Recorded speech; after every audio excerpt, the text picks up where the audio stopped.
Yes, you're right, Shadow. It is not remake. We are playing the PlayStation 1 original.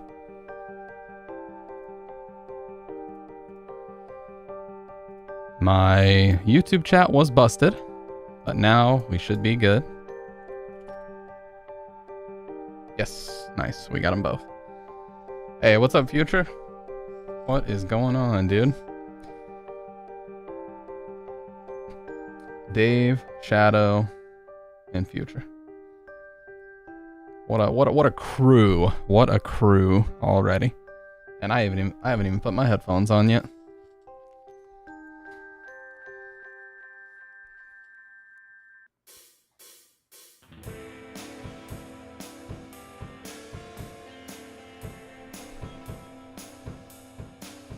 You get to work from home.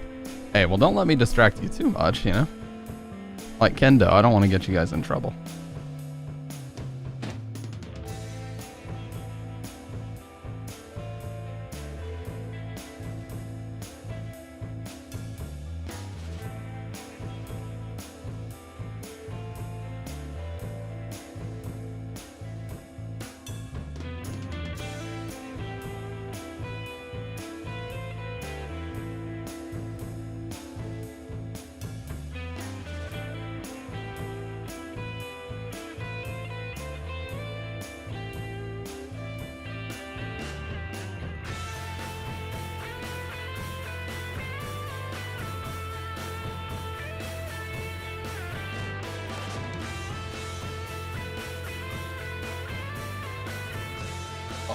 What I did yesterday.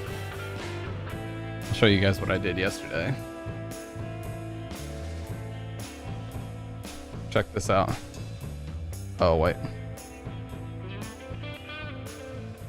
One sec. Sorry.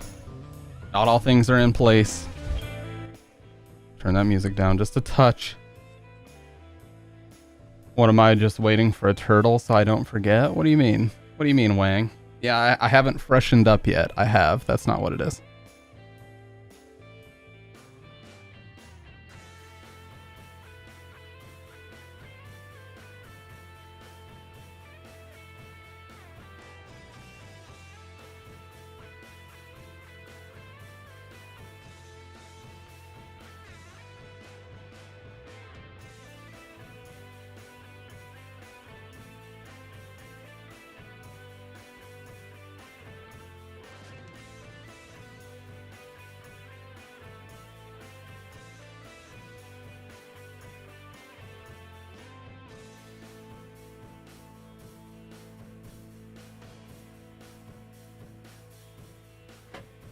All right.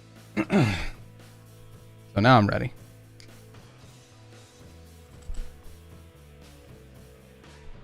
So, the eagle-eyed among you know, well, it doesn't even take an eagle-eyed person to know this. I'm a big fan of Silent Hill, right? And as we all know, Silent Hill 1 has a lot of author names in it. And one of those names is Levin Street, okay? So I was curious, like, who is Levin? And it turns out it's based on Ira Levin, who is most famous for this right here.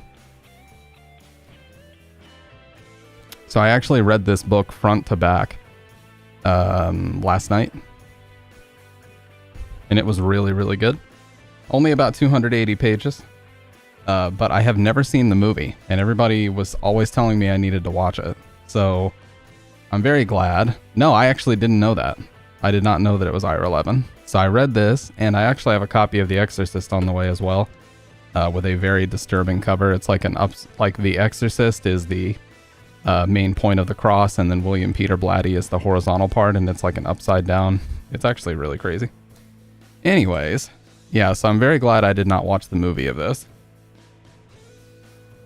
No, I've never seen it because that was one movie that I just couldn't find when I was like 14. I just like it just was like on the back burner.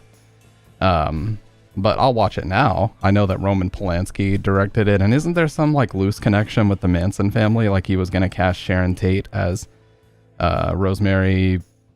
I can't remember her last name. I just read the book last night. I can't remember her last name. Anyways, very, very good book, although albeit a little disturbing. But it goes by very quick. It's like, you know, it's like you've sat there reading for 20 minutes and before you know it, you're a quarter of the way through the book. You are deeply known. Oh, you were talking to Future.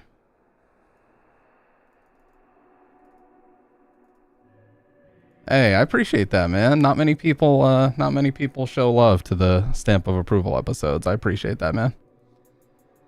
Woodhouse? What you mean?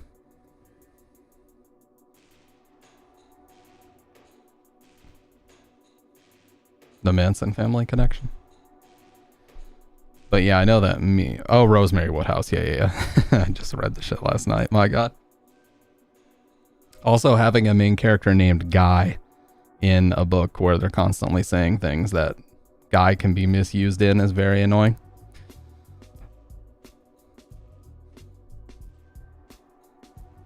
No, some people do, to be fair, but not many. Yeah. It just became a thing where, like, I didn't have enough topics to talk about every Wednesday night to do, like, an hour-long show. But, again, when it comes to guests, I could yap all day if we got guests. So, if it comes down to having people on, I could do that for sure. Stamp is sus. Now, this is a man of culture right here. Over on YouTube, weighing in my zipper is, he's displaying that he's a man of culture. He is exhibiting that level of culturality, so to speak. Sorry for those high syllable words I just spewed everywhere. But no, I actually went to YouTube to look at... Cause I got a damn god baby in the fucking belly. Appreciate that, man. Ache. Dude, I have not seen or heard that in quite some time, but I appreciate that, man. By the way, for anybody paying attention, you already know I'm working with working on a new YouTube video with Future, and that's a little sneak peek, shall we say.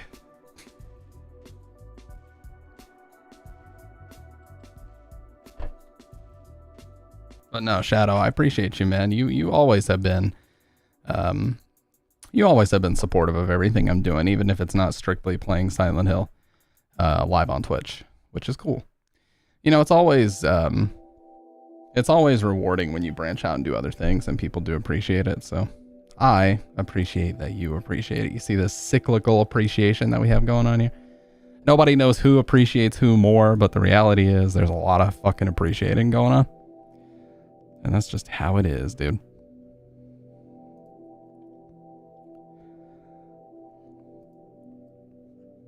Yeah, this guy, Ferragamo, has like left and rejoined my Discord 7 or 8 times.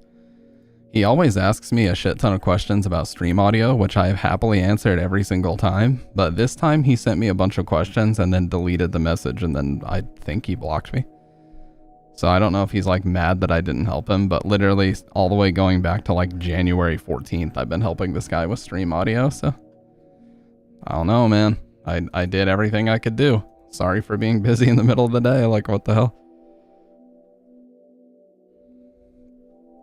Questionable, to say the least.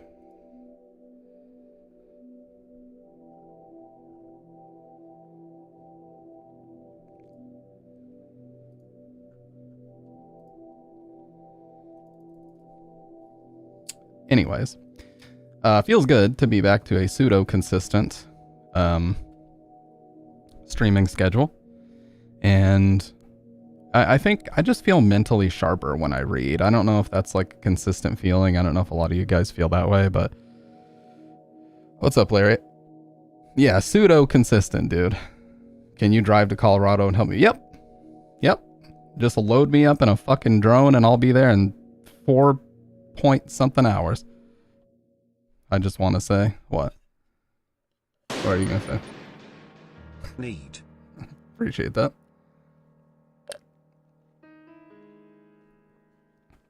I see you in Dudecore in your little private chat corner playing SF4. Yeah, dude.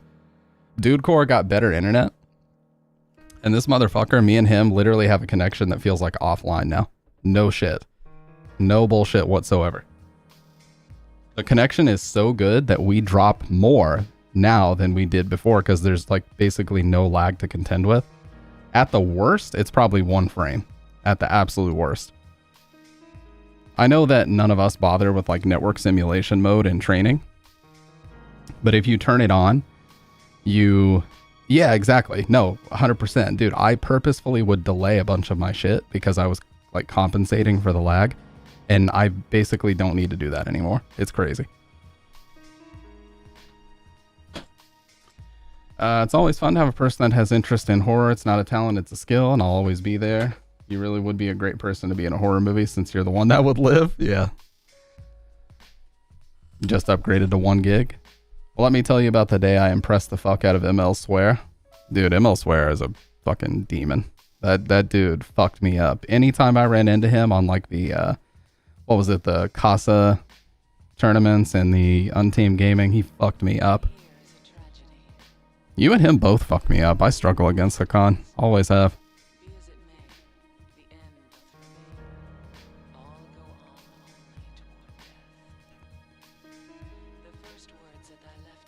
But yeah, I just feel mentally sharper whenever I read. So that's why I want to try reading. Level 2 focus crumpled dash up oil dive cancel slide F8EC Ultra 2. That's some fucking, yeah, that's some rollback shit. On network simul, oh, here we go. Sniped. Here we go. Speedrunning RE4 on professional. Let's just say if he's a demon, then I'm a demon. Network simulation 20. Jesus, what is that like? If you want to simulate playing against motherfuckers in Uzbekistan. The longest, the thing that annoys me the most is whenever you put on endless and you take the region lock off, like they don't have to be in the same region. Instantly you get people from like Brazil, online training mode with loot. Yeah, online training mode. That's a feature that people completely forget is in the game. I remember the only person I ever heard talking about it was Gutex on an episode of Excellent Adventures, yapping about online training mode. I'm like, who the fuck would use that?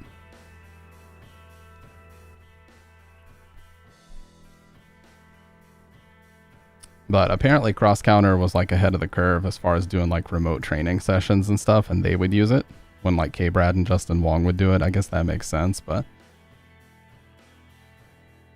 if you're talking about teaching somebody the absolute bare minimum basics of fighting games, then sure. But if you want to teach them anything, Brazilians will still be lagging up. Dude, seriously, as soon as I take the region lock away, because I'm trying to like let Full Metal Asian Man or Rusty Shackelford or like some other Canadian player that I know join, here come the Brazilians. And it's like, bro, I'm sure you guys are perfectly fine players. In fact, most of you are very good. But you can't be joining a fucking dude from the Kekona ass South online on Steam servers. It ain't gonna work. Okay, it's gonna feel like shit for both of us. So please do us a favor and don't join. But I have to do it if Canadian players want to join. It's just got no choice. Falling on deaf ears, yeah. Yeah. It's like instant too. Like they're fucking refreshing all day, which I respect that, but I've been playing a lot of Fightcade here lately too. Third Strike is just such a more responsive and fluid game as far as I'm concerned. I keep hovering around low B, high C rank. 4,000 player, yeah. That's like White Gun. You guys remember White Gun? Oh, the story of White Gun. He was a guy, I believe Canadian. Yeah, excruciating connection. There was this guy back in the day on Xbox Live called White Gun, and then later on he made another account called White Gun V2. This guy was like consistently the #1 Ibuki on Xbox Live, and Ibuki is a very execution heavy character. All he would do was hold focus, dash forward and dash back, and then just like pray to get a hit in neutral. And if you knew how to play around that, he just would lose. Like, he was actually the most one-dimensional player ever. And he finally made his like tournament debut at like Canada Cup 2011.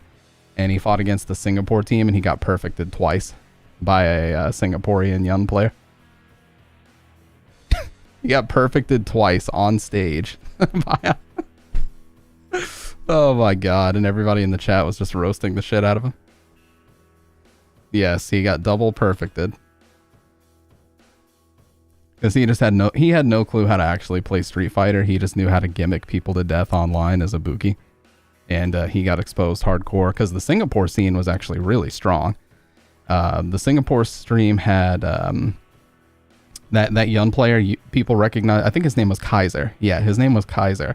And he would always wear the Yun hat when he would go play in person. And he would always travel with his boys like Cien, Gact, Razor Gact, one of the best Fei Longs in the world. But the Singapore scene was strong. They had a boxer named Dixon who actually took Daigo to like the last round when he fought him at a Singapore tournament, Southeast Asia major. Yeah, it's like when people realize you can't just flowchart to death, they just crumble. But yeah, the Singapore scene had a lot of strong players, and Cien was just one of them. Or Jean, I guess his name is supposed to be pronounced, but... Anyways. Yeah. So... Dude Core says we gotta bring back Jean, who knows? Dude Core says we gotta bring back the watch parties, and I agree. There's a movie that I want to watch called Gummo. I don't know if you guys have ever seen it, but it's by a director named Harmony Korine. And it's a very fucking bizarre movie. I don't even know how to begin to describe it other than to say that it takes place in like the ruins of Xenia, Ohio after it's been destroyed by that tornado that happened in 1974. Yes, it is a very weird movie. There's also, I believe, a DMX music video where they're watching Gummo in the background. Like, it's incredibly random.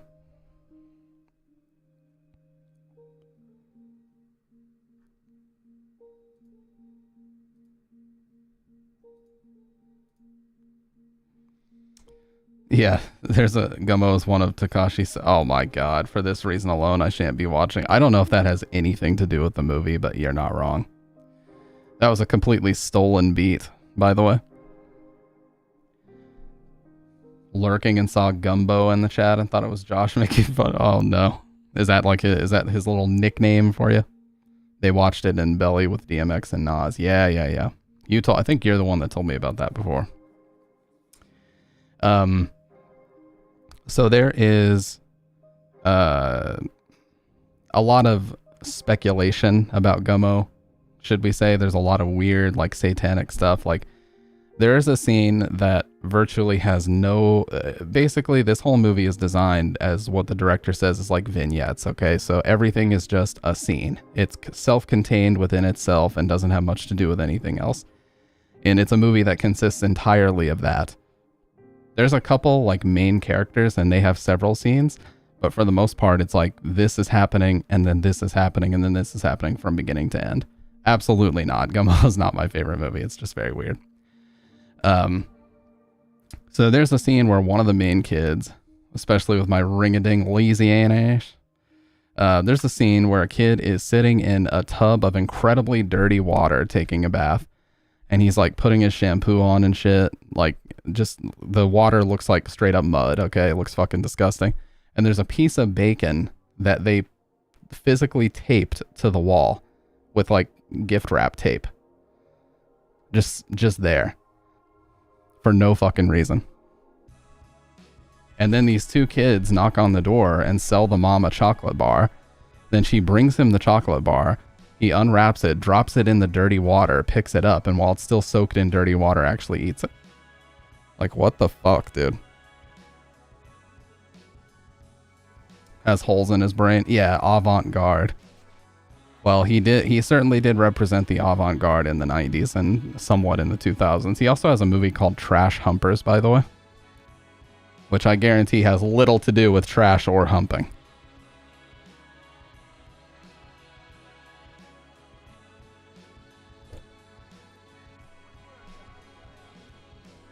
Eating spaghetti and chocolate, yeah.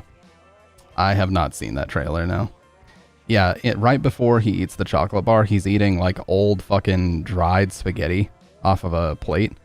and you can just hear him like chomping on the metal fork, like teeth slamming into the metal fork. It just bothers me so much to even fucking listen to that scene. Yeah. I gotta turn my cool air on, guys. It's hot as fuck in here. Unnecessarily, randomly yeah, kind of. Like, he basically, he's famous for this quote that says, every movie needs to have a beginning, middle, and end, just not in that order. And that's kind of what he did with Gummo. It just consists of random scenes and things happening, but there's not so much actual order. What is my favorite movie? Hey, what's up, Dude Core, on YouTube? That's a question for me to answer after I turn the air down, because I'm fucking about to sweat in here. So give me a second.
All right, we're back.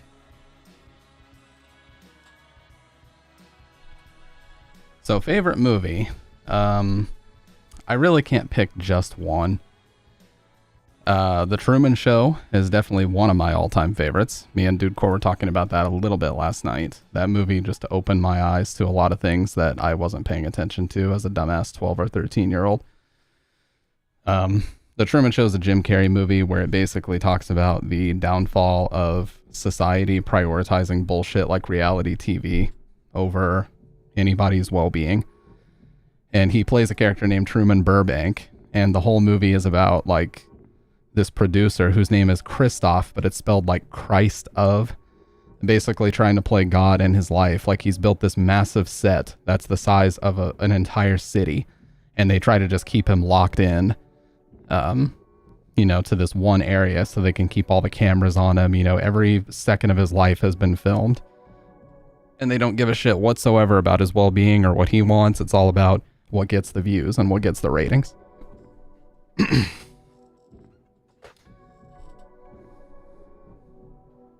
So that just, and there's a lot of other things that it talks about in the movie too. Like, you guys are going to label me a tinfoil hat wearing person, but that's okay. There's a part where a camera falls out of the sky and he looks at it, and the camera is labeled 9 Sirius Canis Major. And Sirius is a star that's worshipped by like Freemasons and other secret societies and different things. So it also hints, not so subtly, about the absurdity of secret societies and things existing in the modern world. Like, that's definitely one of the themes that it touches on. People thinking that they're gods among men, things like that. So Truman Show would definitely be up there. As far as Tarantino movies, Reservoir Dogs and Kill Bill Volume 1 are my 2 favorite Tarantino movies. Pulp Fiction I've just seen a little bit too many times, and it's kind of a tough watch because some of those scenes drag out really, really long.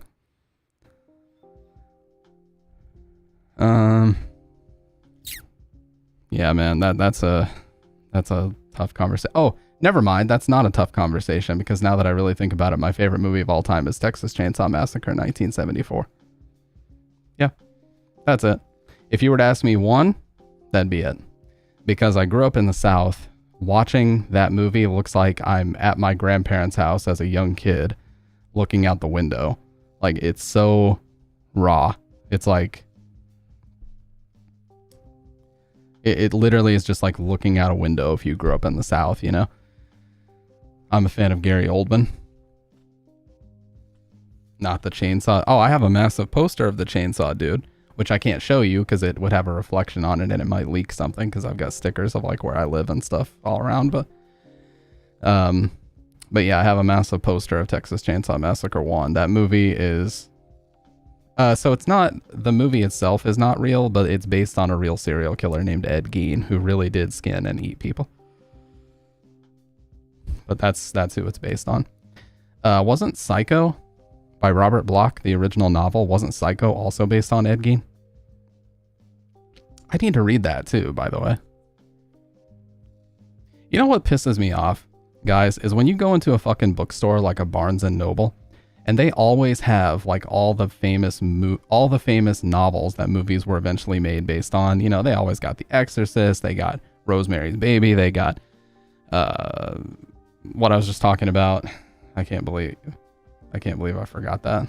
Yeah, they've got Psycho. You know what I mean? Like they've got all the books, American Psycho, that all these movies are based on. And they want like $30 fucking a pop for each one of these movies. Meanwhile, you go on Amazon and you can get used like new paperback for like $6. So I can go on Amazon and pick off 5 or 6 of them for the price of one if I walk into a Barnes and Noble.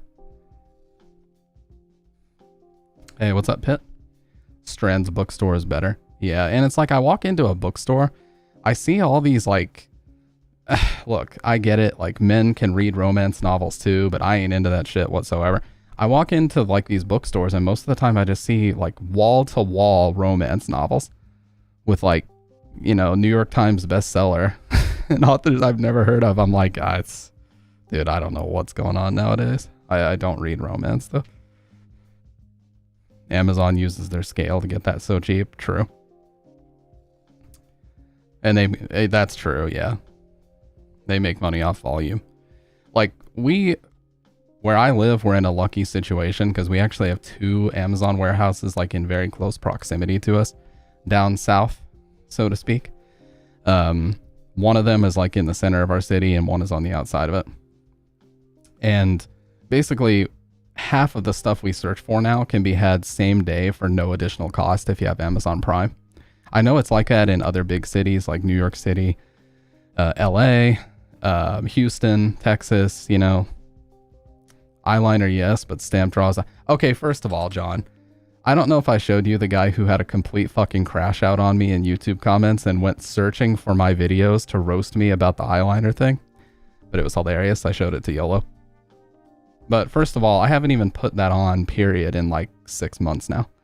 In case anyone hasn't noticed, I haven't put that on whatsoever in like 6 months, so I'll put that out there.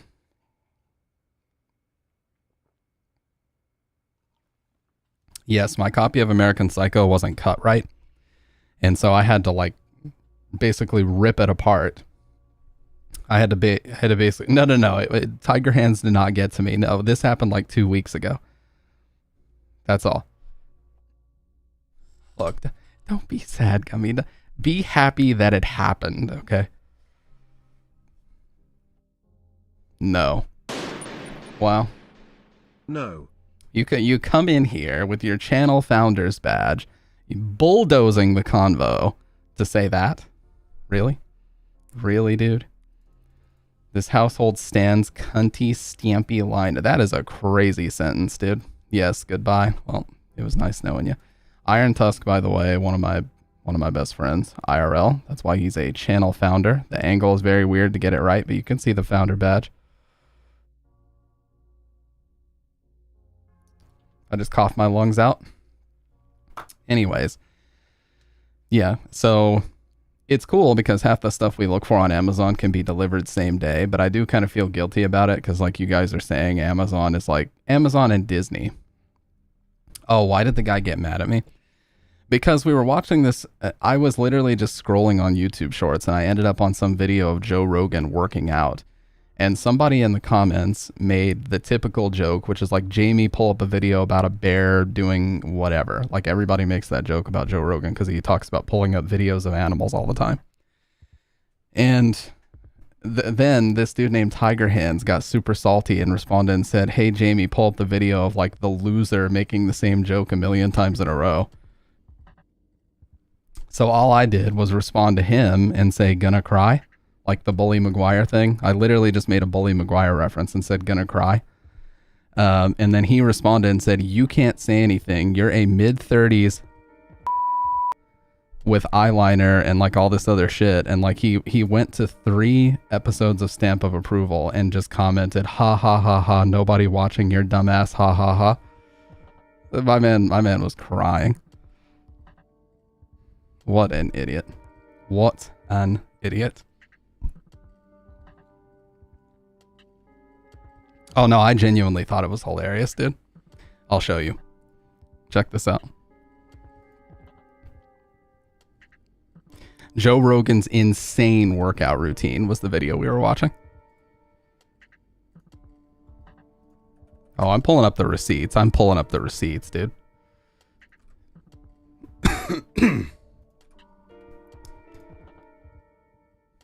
Total ponage. You guys remember that fucking meme picture of like a cat kicking a dog and it says total punishment? Or what the fuck? It says total ponage. All right, here we go. Oh, he called me a wokey ass. Dude, I can't be woke. I don't even have a Blue Sky account.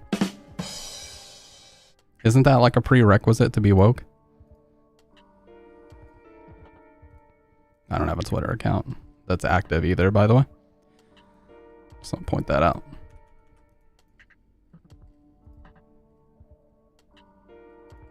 No, I know, Shadow. Trust me, I know.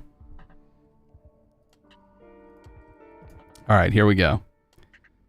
Shameful sight, my man said. All right, so here's how this all started. Here's how this all started. Get the console off. Let's get the browser up. All right, here we go. So here's my man on Joe Rogan's insane workout routine. Jamie, pull up that video of a bear doing kettlebells. Jamie, pull up that video of a unoriginal loser copy pasting the deadest joke done 1,000 times. Okay. Then I responded, making the fucking Bully Maguire reference and said, gonna cry.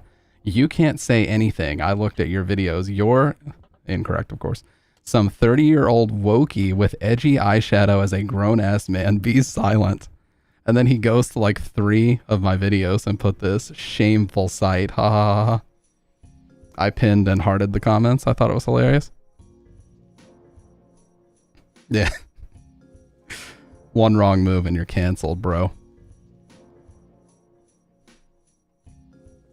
I am woke. You're correct. I am awake.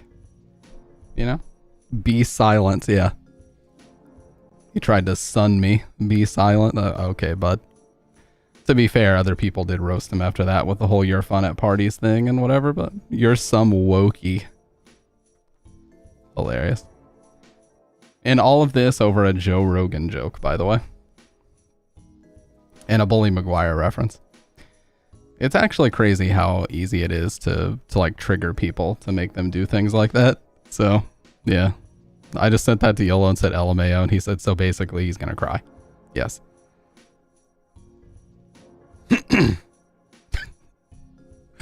Oh, dear God. But yeah, first of all, I can't be woke. I don't have a Blue Sky account. I don't, okay, never mind. We're not getting into this conversation. But there's a lot of things typically attributed to quote unquote woke people that you cannot attribute to me, so I don't want to hear it. Okay. The only politics I get into are the politics of Silent Hill. Okay, and there's a lot of them to get into. Don't get me started. Don't wind me up on that conversation because we won't be off it for a good 2 hours, okay? The power struggle between influential people in the cult and the power struggle of people who are trying to stop them and put them in their place. Don't even get me started. I'm so riled I can't even finish this conversation. I'm so riled already.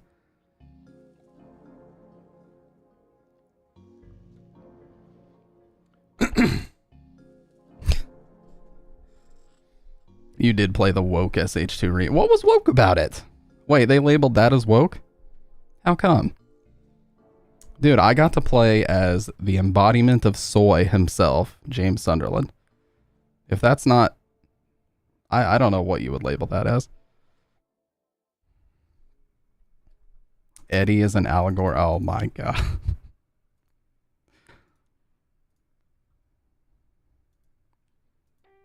I do find it funny though. I will say this genuinely when people say I miss when games weren't political, and then they reference things like Final Fantasy VII.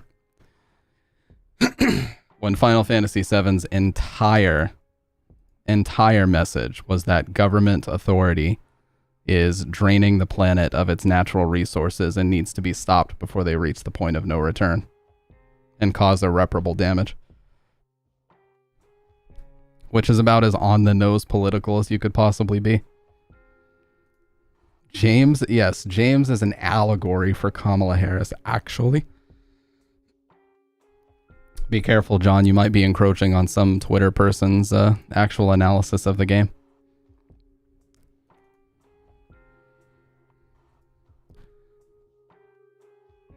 You see, what had happened was, it'll only work in my Xbox, so I can't let you borrow the game. You guys ever use that excuse as a kid? You had a friend that you just knew when they borrowed that shit, it would come back with scratches and fucking peanut butter stains all over it and shit. So you're like, nah, dude, in no way am I letting you borrow my game. So they ask you, and you're like, see, man, the thing is, it'll only work in my Xbox. I just can't do it. It's crazy how that is, you know? It's like when Oda says One Piece isn't I know, it's like, dude, fucking obviously it's political. Stop. Every Final Fantasy mocks the concept of religion, all of them. Yeah, I mean, even up to like Final Fantasy 13, there's like this whole cabal of people that are like branding people with demons if they speak out against the government, you know? He drinks liquid death because it recommends America's downfall into a lawless country by the elites. I have one remaining can of liquid death, and I have jokingly said, it's basically covered in dust, by the way. This is my one remaining can of liquid death, which is all dented and shit. I guarantee you it's flat. I jokingly said that I would keep this around in case we ever got a real sponsorship. That ain't happening. Dude, Liquid Death is so massive of a company, they sponsor Tony Hawk's podcast now. They sponsor Tony Hawk's podcast, they sponsor Steve-O's podcast. We ain't getting there anytime soon, boys. The dream is dead. Yes, it's flat, but the black one is sparkling, so. I'll BRB, can't wait till you kill Nemesis. Oh, we'll be doing that later tonight, don't worry about that. I'll stick to Perrier. LaCroix, as they call it down south. LaCroix. I like certain flavors of La Croix, but it's not good if you're fasting because it just kind of stimulates your appetite. So it's not good for... I mean, still water's untouchable. Sparkling water is not the best. Anyways. Yeah, so favorite movie of all time, Texas Chainsaw Massacre. That's it. That's the number one, and then everything else would be a distant second. But if you wanted to sit and talk movies, I'd be down to do that someday. Maybe that could be a topic for a stamp of approval down the line. Hey, Kendo, we played the game last stream, dude, for like 2.5 hours. I actually followed through with what my title said for once. You know? How can you judge me like that and say, oh, this kid doesn't follow through with what he says? I did last stream, dude.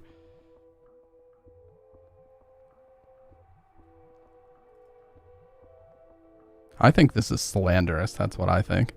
You guys have labeled me as a wokey. Actually, none of you did that. You labeled me as edgy. Other thing, I can't even say the words. I'm so upset, dude. Was lurking for hours waiting for it, but it never came. It did. No, 100%, dude. Do I have to pull up the goddamn evidence? No, you're fine, Future. You're not being distracted. The precursor to any stamp stream is at least an hour of just yapping. I've said it. You all know it. Now that multi-chat is actually fixed and working properly, I do especially enjoy it. No. We're not doing any Street Fighter tonight. Bridget is sleeping in the bedroom and she does not like the loud sounds of a fight stick, so we ain't doing that tonight.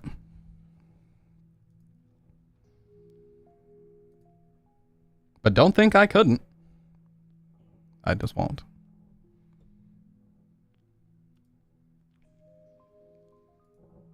I'm not trying to curse myself to a week of couch sleeping.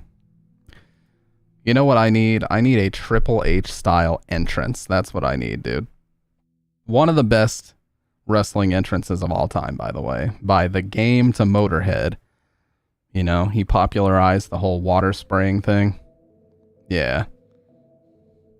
During the like pre-chorus. Damn.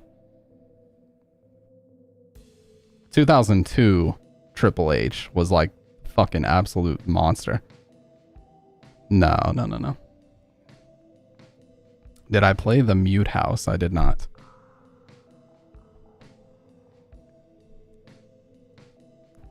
Yeah, fog machines. Yeah, dude, that would be the shit. You guys, I say that I'm injured. You know how every wrestler, like, they get injured and then they come back and they're like twice the fucking size. I mean, not literally, but they come back and they're just fucking huge, just absolutely jacked. That's what happened with Triple H. I should do that. Tell everybody I'm going away for injury. Just absolutely lock the fuck in. You know, all fucking day, every day. And then I come back and I'm like, yeah, guys, I'm back from injury now. And I'm just fucking jacked to the ceiling. That's how I should do it.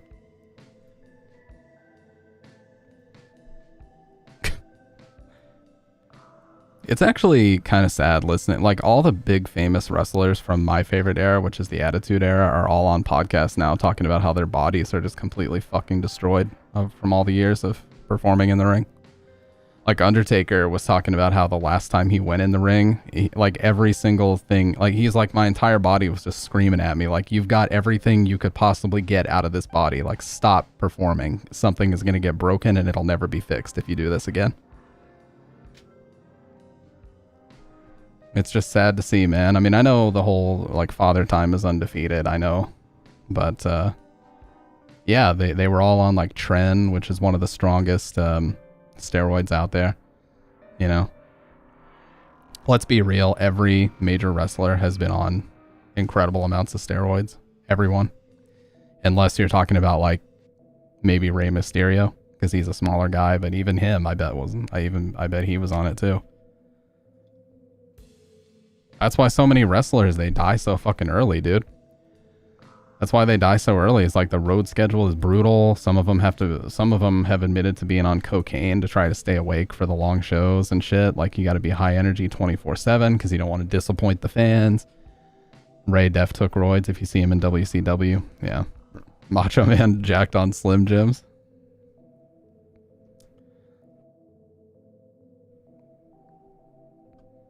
Oh yeah, no, 100%. Like, there were so many times where they would, like, throw somebody on a table outside the ring and their head would slam back into, like, the corner of the commentator's table. And of course they're selling, so everybody's like, oh, they're good, they're just selling, right? But no, it's like, dude, he just hit the back of his head hard as fuck on that table. Like, whether he's selling or not, he took a major hit and might be concussed. And a lot of times they just finish the match even though they're injured. Triple H made drastic changes in favor of the Stars.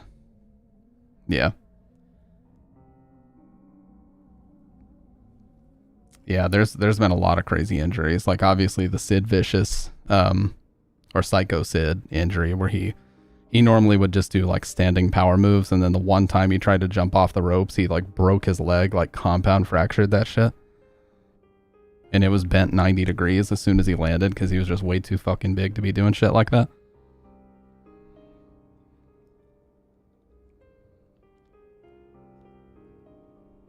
My old roommate's an actor and he keeps himself in shape. He said actors like Zach, Channing, basically anyone with a great physique is on roids. Yeah, and you know what the typical Hollywood excuse is? They say chicken and brown rice. They're like, oh yeah, I got a guy and he's like a nutritionist and you know, he basically said just chicken and brown rice 3 times a day, sometimes broccoli. It's like, bullshit, dude. You like doubled in size. You turned into the fucking Incredible Hulk. You didn't do that by eating chicken and brown rice. Bullshit. Yeah, it's like, dude, nobody cares. Just admit that you're on gear. I mean, what's everybody... I mean, who knows, though? Maybe the public perception of it is still really that bad that they might Lance Armstrong you. The indie guy Grasshopper himself, I don't recommend watching. I don't think I did. Yeah, it's like Lance Armstrong was a big deal when I was in grade school. He had won the Tour de France, I think 7 or 8 times in a row. And he was known as like one of the GOAT athletes, right up there with Tiger Woods when I was growing up. And Michael Jordan, because he had just retired. And then it was discovered that he was on PEDs, and they basically stripped him of his titles, and he's just like, you know, been in the fucking the pit of society ever since, dude. So who knows? Maybe if Michael B. Jordan or any of these actors like Zac Efron, you mentioned him, but Michael B. Jordan is another one for his Creed movies. Bullshit, you weren't on roids, dude. He was. That dude became more jacked than ever before. He was on EPO. Yeah. I forget what type of PED he was on, but like, I gave him a pass because he had one nut removed. Good lord. But yeah, it balances out. Yeah, it's like, and some guys aren't even on roids. They could just be on TRT. Obviously, you're going to be using way more testosterone than your body would ever naturally create, but that's what stimulates like the HGH in your body and everything. You know what's crazy? You guys want to know one of the most natural ways to boost the shit out of your HGH is just to fast. If you fast for 48 hours plus, the HGH in your body like skyrockets. And a lot of people are like, oh, you shouldn't work out on an empty stomach or whatever. It depends who you ask. Some people say yes, some people say no. But I've done it, and it actually feels fucking amazing. I don't know if it's going to make visual difference after like one workout, but working out while you're fasting is a great feeling to me. Because at a certain point, you don't really feel any sensation in your stomach anymore. Like it just goes away. And something just clicks and you're just like not hungry anymore. It's like your body just taps into some alternate, I mean, obviously you're tapping into ketones instead of carbs and different things that are quick energy related. But yeah, your body just switches over to ketones and it's like, oh, I'm not hungry anymore. Like I'm walking on the treadmill and I just don't feel hungry. Can't do any physical activity with food in my system. Same. If I eat, especially if it's a decent sized meal, I'm sitting for a while after to kind of let everything settle, you know? I don't like working out. I mean, that's the play. If you don't want to worry about any of this shit that we're talking about, just don't work out. Have a meal 1 to 2 hours before. Yeah, if I do that, I like to keep it really light. Like some little bit of rice, a little bit of light protein, chicken, beef, you know, sirloin, shredded over top of it. That's it. The David Goggins or whatever. Literally 1 tablespoon of rice with 2 or 3 strips of a steak or something. And he would just eat that 3 times a day so that his total caloric intake was super, super tiny, but it was still high protein. Food, I cook it. I don't eat it. Yeah. I cook it, post the picture on Instagram, immediately torch that shit. Because I got another video to make. That's one thing that really pisses me off is when people waste food for social media. I hate that shit. I really fucking hate when people waste food because they're trying to make their newest Instagram fucking post or whatever. Like, if you're gonna do that, make a thing where you at least feed. Like, go to a fucking local soup kitchen or something and drop the food off. That just feels really bullshit to do that.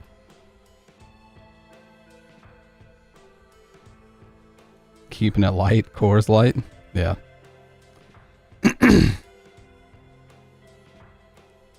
It's a taste as cold as the Rockies.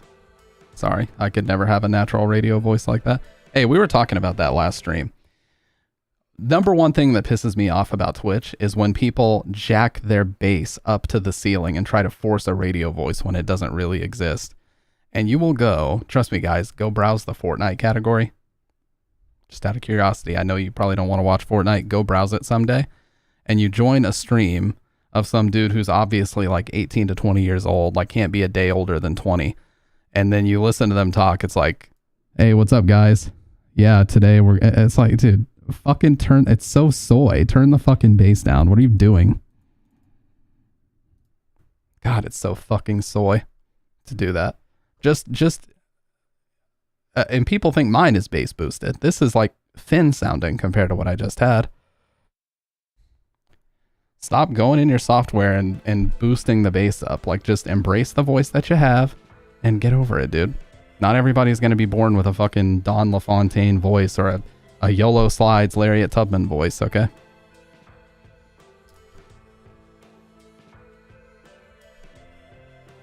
Yeah, exactly. They gotta have just woken up. And some people like to do vocal fries. It's like, hey guys, what's up? Yeah, today we're gonna be... Like, everything they do has to be a vocal fry, and they have to make their voice as deep as possible and, like, go into the lowest register they can. Bitch, just talk. Just talk. Not everybody can be John Bailey. Yeah.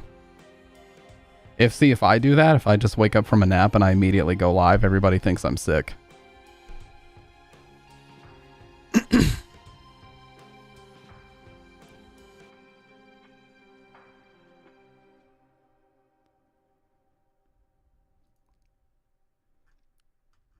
What the? Timbaland is live on Twitch right now. What the hell?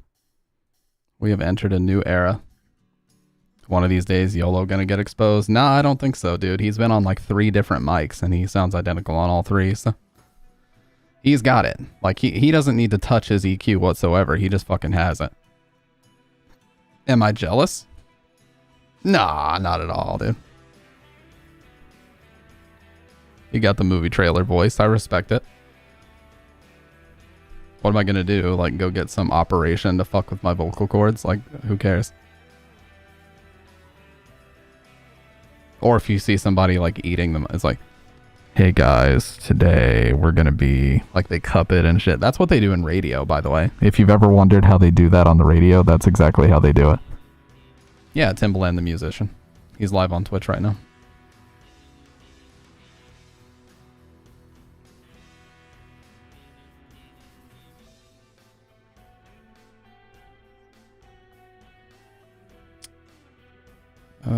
What the... Dude, he was just here. Yeah, there we go.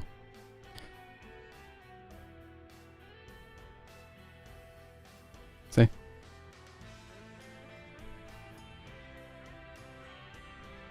Watching T-Pain do his Coachella. Yeah, like I saw Kai Cenat performed with Playboi Carti the other day at Rolling Loud.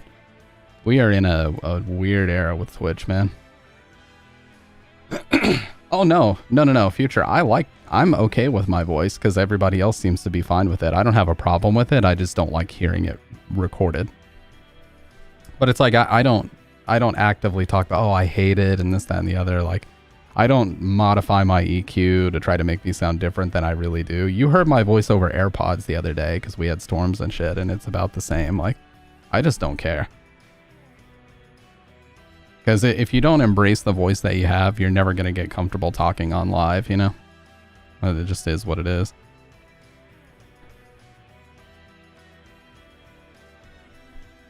Alright, so I believe... let's see. Oh yeah, and the mic does make a big difference too. Like, the choice of mic. Everybody buys this mic because it's very popular. Which I did too when I was a hype beast. I'm going to admit it, okay? I was a hype beast once upon a time. But the reality is that it does give you a very nice and consistent sound for live broadcasting especially. Not so good for like pre-recorded voiceover. You got to work a little bit harder to get the optimal sound out of it that way. But I'm into the fucking of, or the fucking with the gear. Uh-oh, somebody's gonna... You're into the fucking of what? LSF, clip it and ship it. Don't clip that out of context, please. I'm very into the fucking with the gear and the settings and the EQ and all these different things. Now, because I've taken a cursory glance at some Nightmare Fuel channels and we've actually already watched all the videos, let's just get right into the fucking game. The song ended. I'm going to boot up the PS3 by giving a quick little reach around to my setup here and tapping the power button on my PlayStation 3. My PS3, as it were. That's French.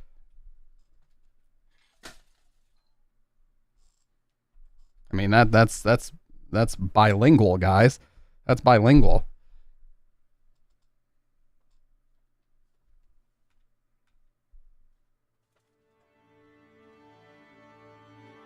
Oh, there we go.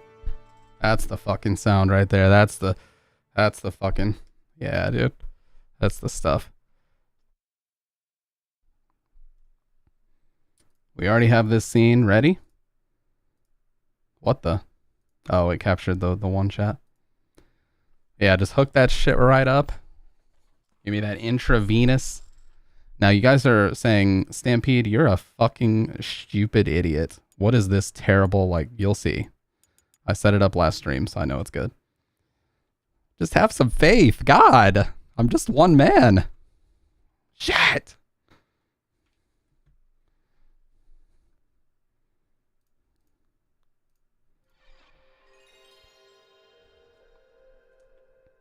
Just have an ounce of faith in me, dude. And I know how to set up a stream layout. Fuck.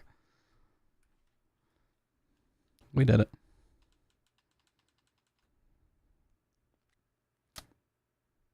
Oh, you son of a bitch.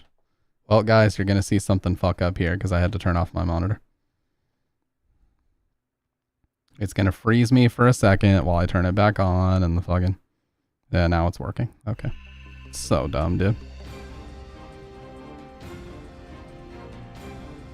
Bum, bum, bum, bum, bum, bum, bum, bum, bum, bum, before the clock tower. We're not even near there yet. We're not even finished with the whole train puzzle yet. He's gonna go biohazard. Oh. Biohazard is better. Biohazard's a better title. I don't know why they changed the title.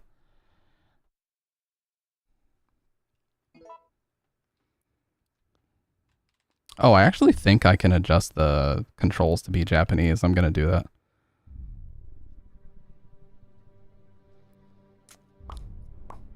See, look at that. We already set this up last stream. I told you I knew what I was doing. Key config. We've got type A. What? No, dude. None of these are Japanese. No matter what you do, run stays on square. Well, fuck it. By the way, look at monitor adjust. It literally just puts colors on the screen and tells you to adjust your own display. Yeah, these were the days before actually having brightness adjustments and shit were a thing.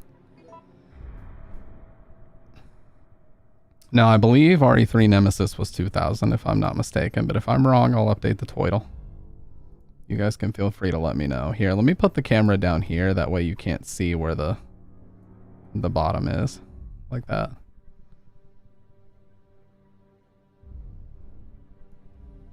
Yeah, that looks pretty clean, in my opinion.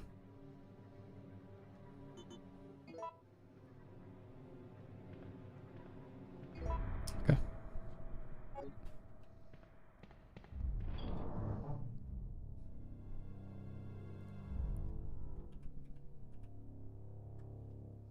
Yes, it's 1999 on November 11th. All right, all right, all right. All right, you win this time, dude. You win this time. One trick pony? What am I one trick pony about? I just saw that little comment on YouTube, Wang.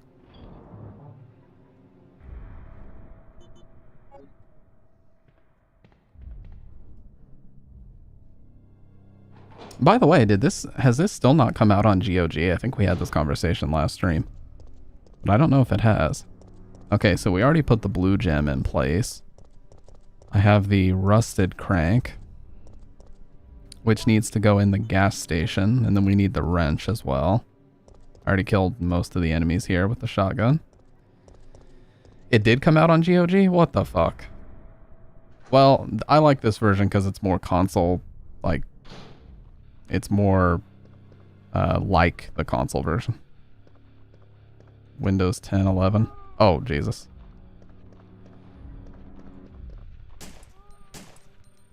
Oh, just in time. Dude, they are fucking zooming. We are playing this on hard mode, by the way. I want to point that out, just for anybody saying I'm a soy video game player that doesn't know what I'm doing. Because that's what everybody was saying, right? I'm not insecure. insecure, not me. Oh my god, what a tank, dude.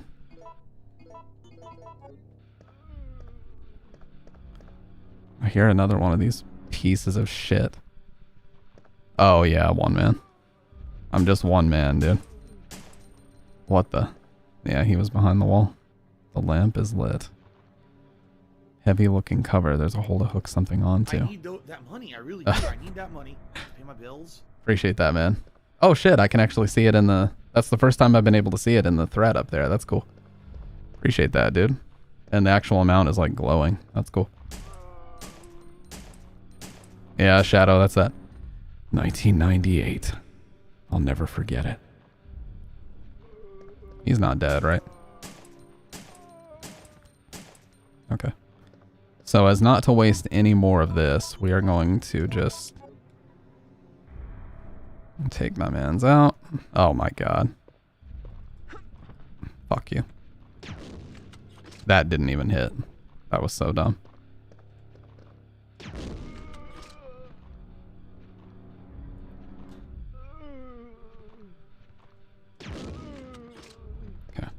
Whenever you see the blood pooling, you can barely see it on the capture card, but whenever you see the blood pooling, you know that they're actually dead.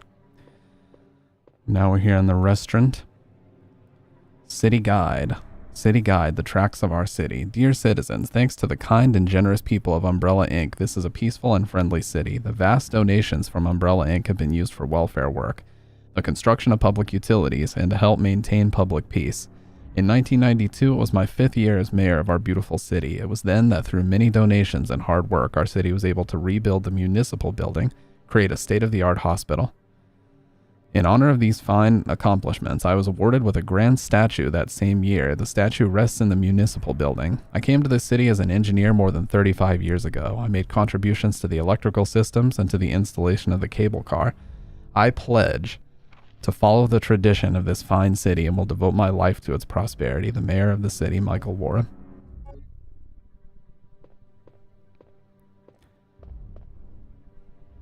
You know, I keep talking about this whenever we play Silent Hill 4 and they talk about a 30-year-old male. But I remember as a kid playing these games and thinking that 30 years was like infinity time. And now I'm that old. Now I'm old as dirt, dude. I remember thinking like, holy shit, man, 30 years is such a crazy long time. Like that number just blew my mind as a kid.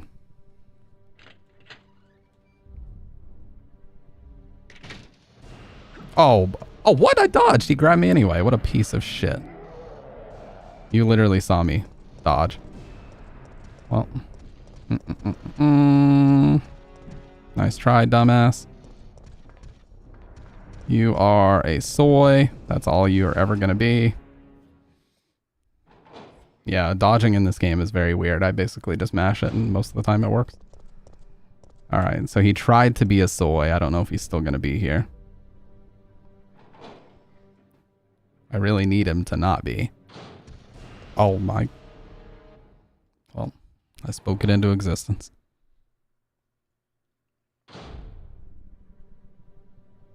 Okay. So we need a battery. Oh, okay. This is not bad. Whoop. He was trying it, dude.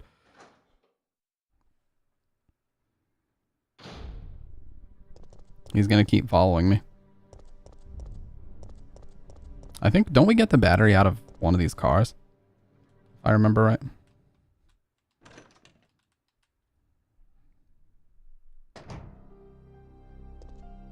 One of the best save themes, no question. You know, it's funny how, we talked about this last stream, it's funny how these games are so simple, like in the way that they're played and everything else, but they're still so enjoyable. It really doesn't matter.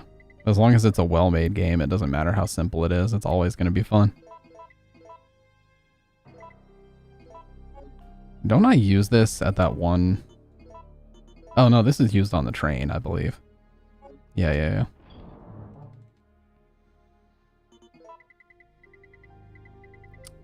I have type C and 2 type A's. Here, I'm just going to use one type A for my to get a little bit of a re-up on my handgun ammo. Need my reloading tool.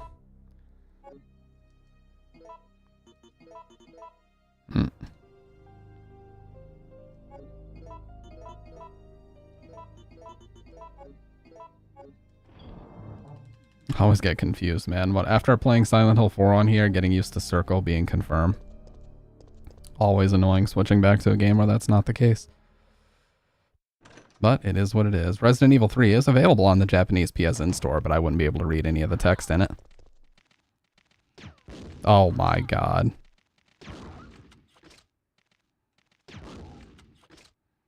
What? How did that dog tank that?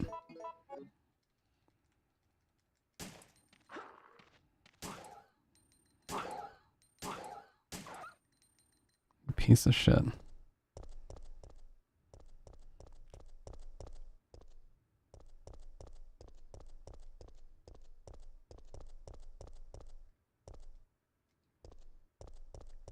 Oh yeah, I know this part later on. There'll be a decision to make here. Enjoy that lurk, future. We got to get the wrench and the battery first. Oh wait, we already got that water hose, right? So we can put out this fire here. Yeah, I feel like I already got that. So we can put out this fire now.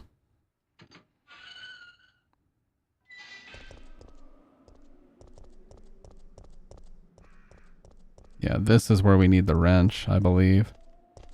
Oh, that is the hose. Yeah, fixed with bolts. So we gotta get that off.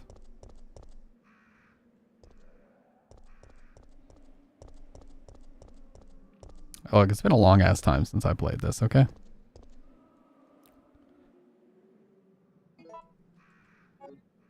We're talking like over a year. So it takes a little bit to get back into the groove of things.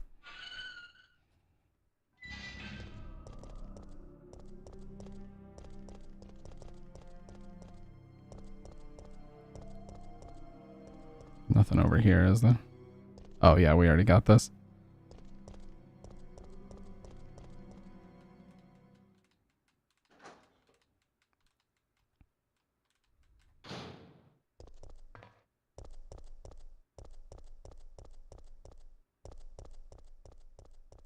I really enjoy kill all runs in these games where you just kill all the enemies no matter what. Because they usually have just enough ammo in the game for you to be able to do that. So it's definitely a fun challenge run. Having to manage your ammo and everything.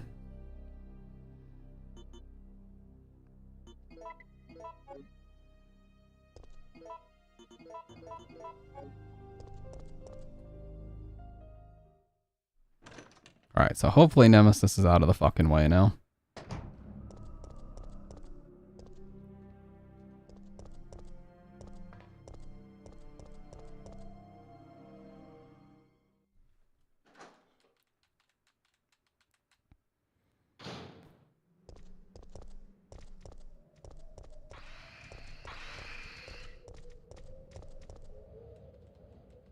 You need acid rounds for them. That fucking destroys these guys.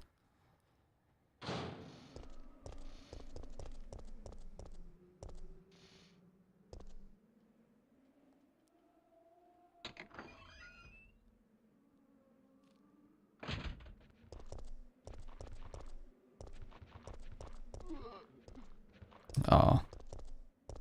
What?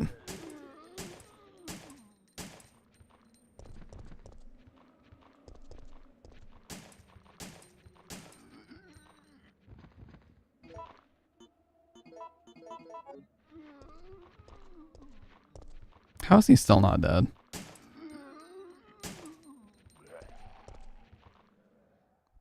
If I have even one shotgun shell, we're gonna go for a double or a triple.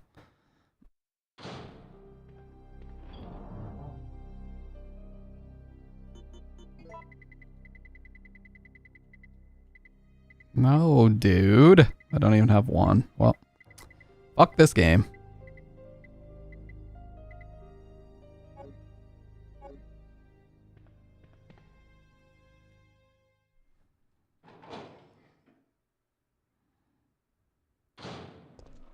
As if it's the game's fault. You know what? It is the game's fault. I'm never going to blame myself. I always made the right play.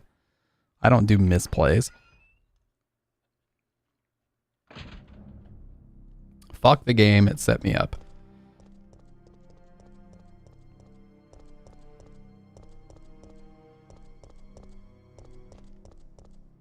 I don't know if there's anything else that needs to be done here.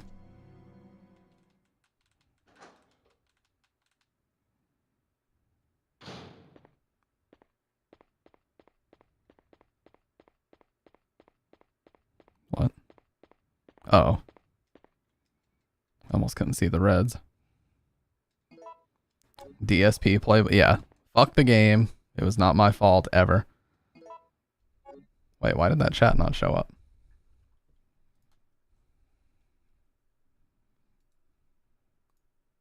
Oh, there it goes. It just took forever. What the fuck?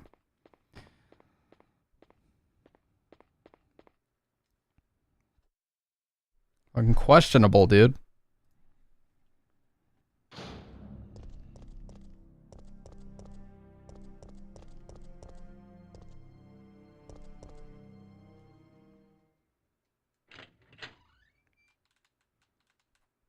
Multi-chat has been mostly problem-free, but I don't want to say too much because there's still an opportunity for it to fuck up quite a bit.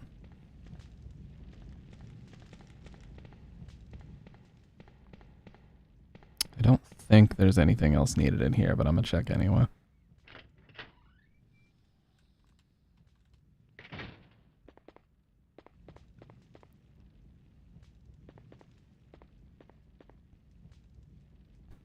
Yeah. Oh, there is this.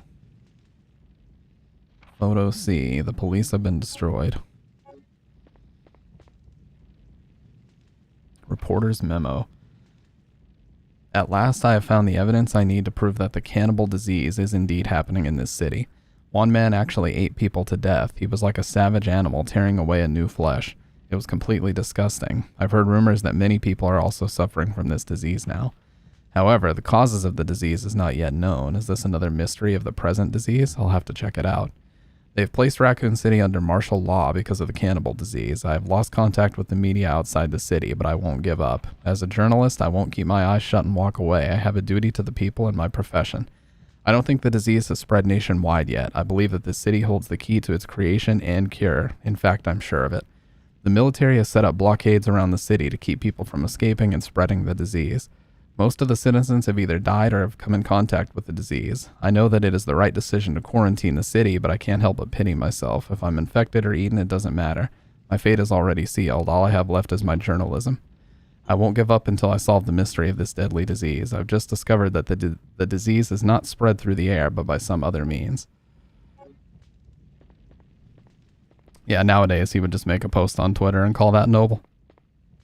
It's just true.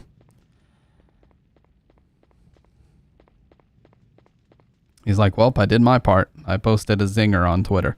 That'll teach him. Yeah, there's nothing else that we actually need in here, but yeah, you can miss that memo if you don't. And then this is where we jumped out. All right. So we're done here. Yeah. You know it's true though, man. It really is. These fucking journalists on Twitter, they are something else.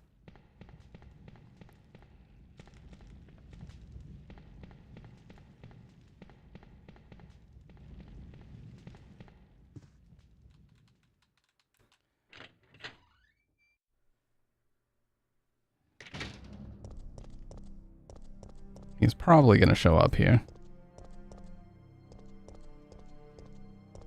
Is there nothing I can check on the... No. Yeah. Yeah, that's a very loosely attributed term. Give me just a sec. I just got to blow my nose.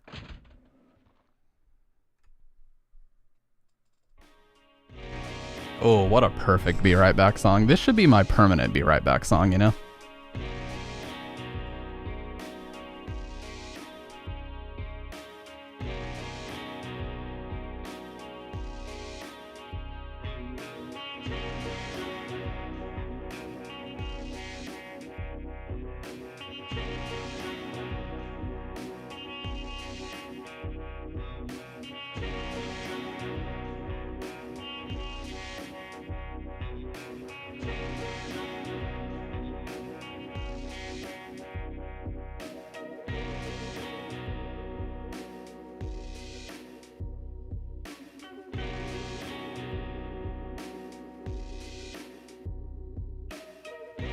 Alright, that was fast, but I knew it would be. Alright, let's get back to it.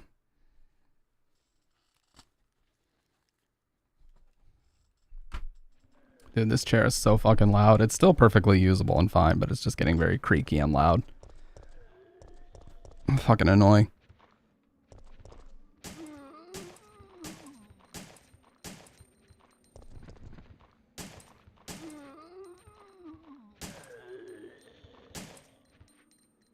Ooh, I have just enough space.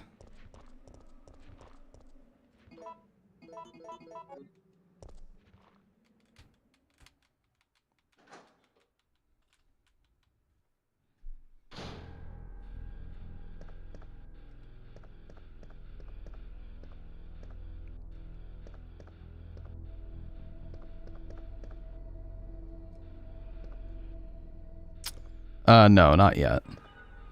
I gotta get some more grenade rounds before we do that.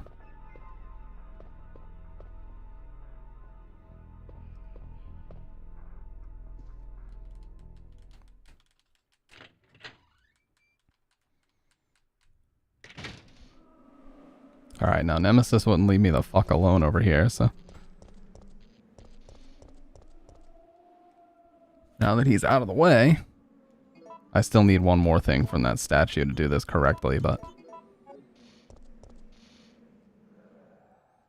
Yeah, we need that book. Because if we take this, this water will start and we can't get out.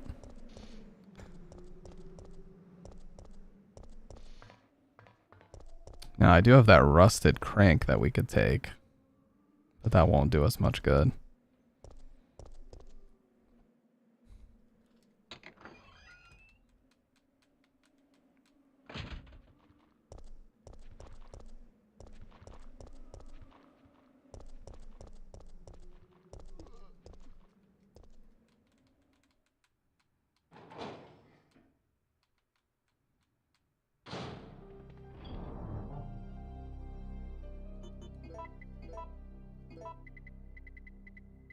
Damn, 2 first aid sprays in here too. Rusted crank. I'll put this up for now. And let's combine the A and C.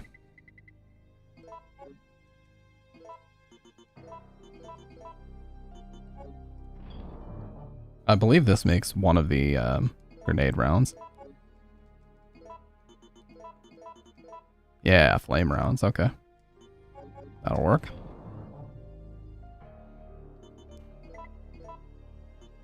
And then I can go ahead and do this to make a little bit more pistol because we need it anyway. Perfect. Now let's just make a little bit of inventory space and keep going.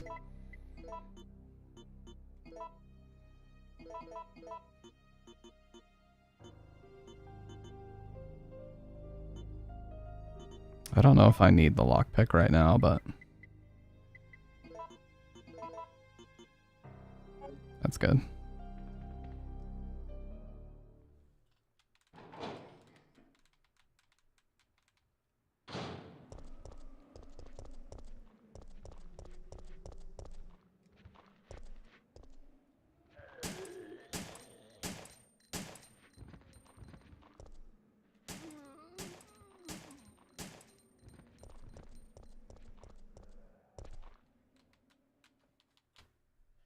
Oh, you know what's hilarious, John? By the way, we were talking about Triple H.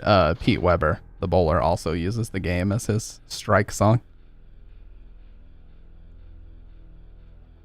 But you probably already knew that. Dude, why do I just keep going back to the same fucking spot? You probably already knew that.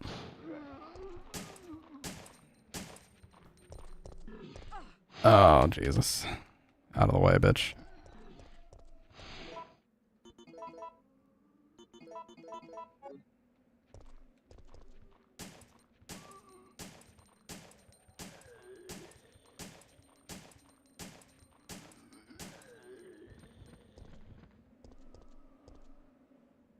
Okay, I see blood pooling up from both, so they're dead. So now we don't have to worry about them anymore. I think we need to go up this way.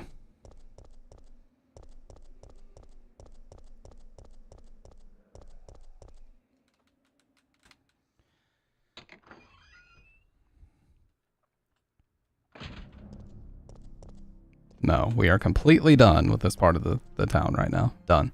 Until we get the other gem. So we need to go back to next to the restaurant where those hunters were, those insects.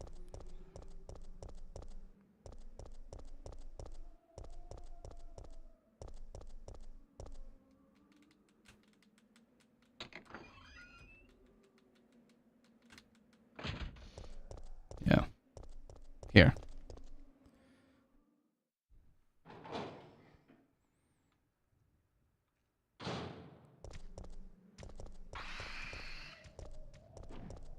What the? Oh, he tried it though. I respect the effort. He tried it.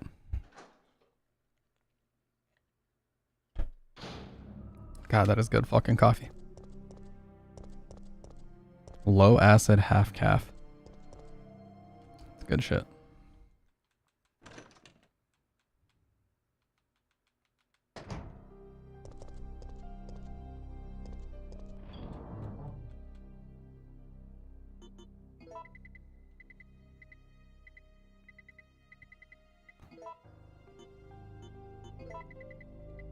Fuck it.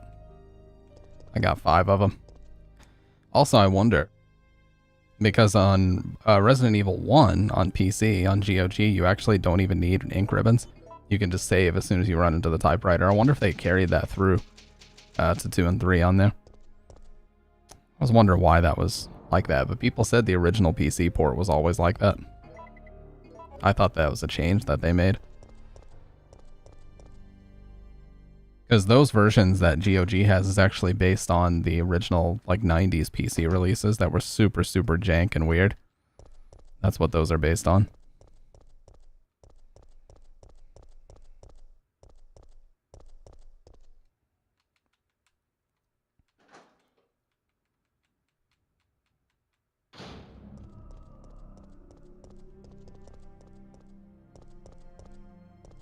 There were a lot of PC ports like that. Like, Metal Gear Solid 1 had a PC port. A lot of people didn't even know that.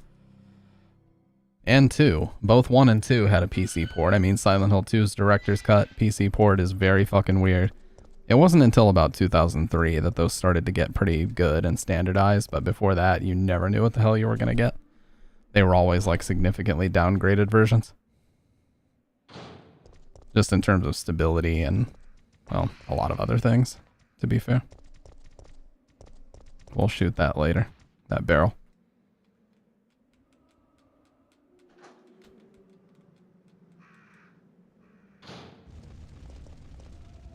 Yeah, we'll be able to put this fire out in a bit.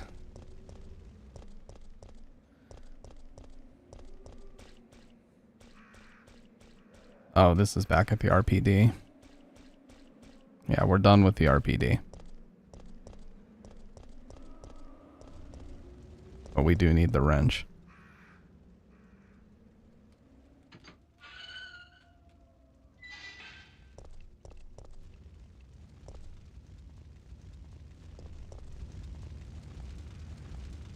Yeah. Already killed the dogs, so we don't have to worry about them anymore.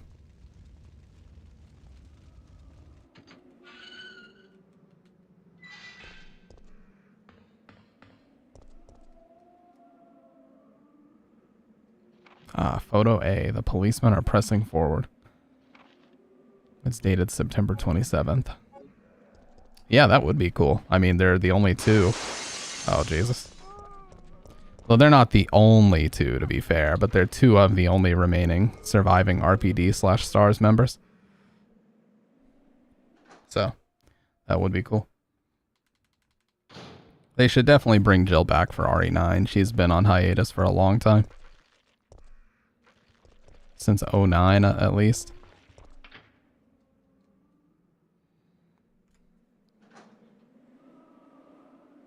Oh no, she was in Revelations, to be fair, but those games are very... hit or miss, shall we say.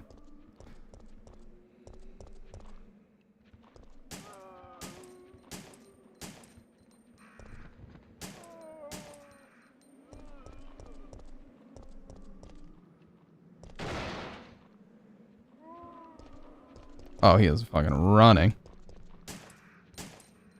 Oh my god.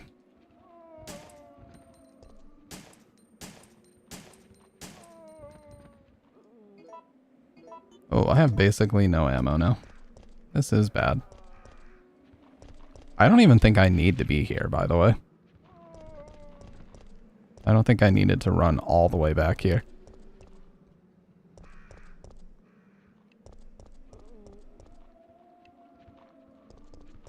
I see something over there, I think.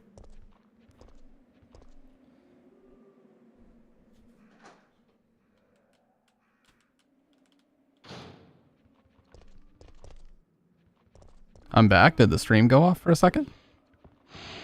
Did the stream shut down? Oh my god. No, I didn't even notice. The bitrate looked fine.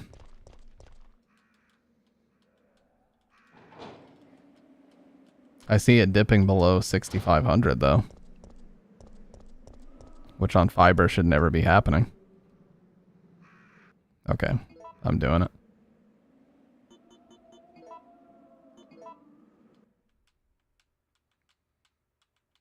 Yeah.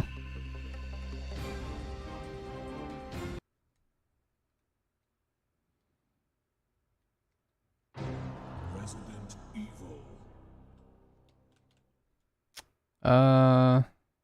Yeah, the bitrate is kind of all over the place, so I might be having some issues with my fiber, but then again, it could also be Twitch. Basically the default Twitch server that I was using for the longest time, which I believe was Asheville, Virginia, just started fucking up on me out of nowhere, so I had to switch to a different server. Or no, it was a different server, and switching to Asheville fixed it. But yeah, it was fucking weird. But we're good now.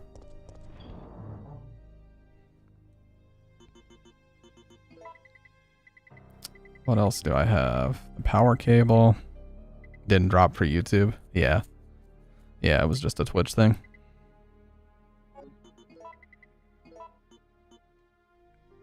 Lighter as well. But we already used the lighter.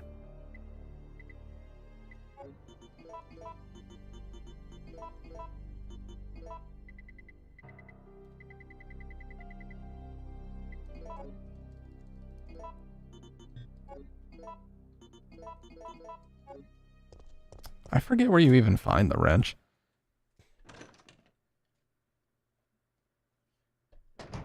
I know we have to use it to get the fire hose off the wall, though. As soon as we find that, we're in good shape.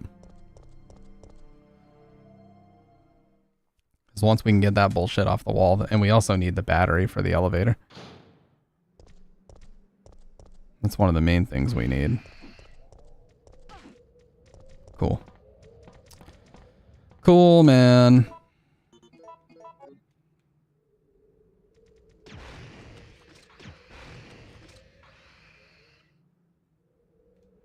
Okay, I think they're actually dead.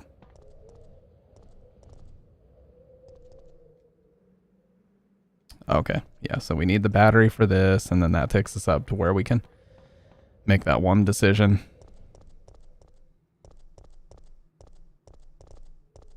Yeah.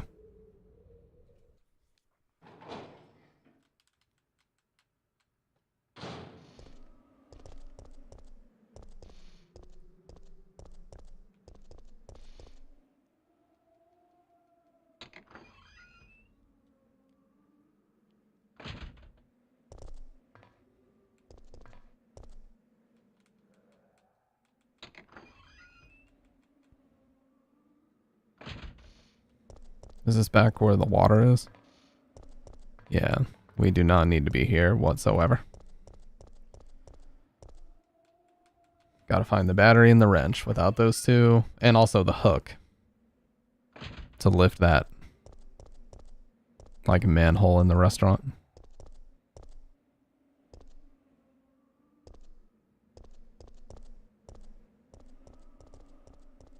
This is the restaurant, is it not?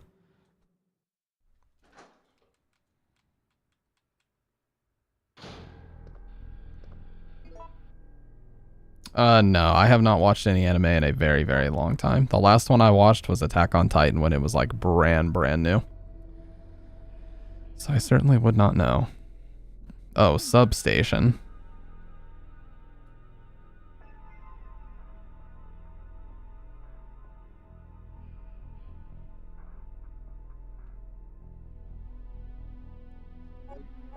But I'm down. I'm down to watch some stuff. I just, you know, it's like I barely have time to read as it is.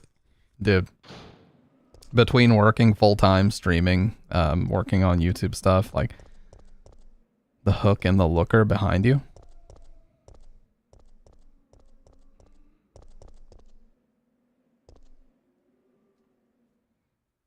You mean in here?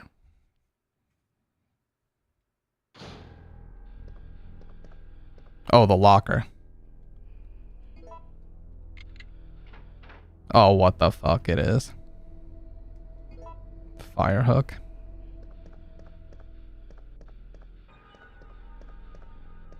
It's very meh.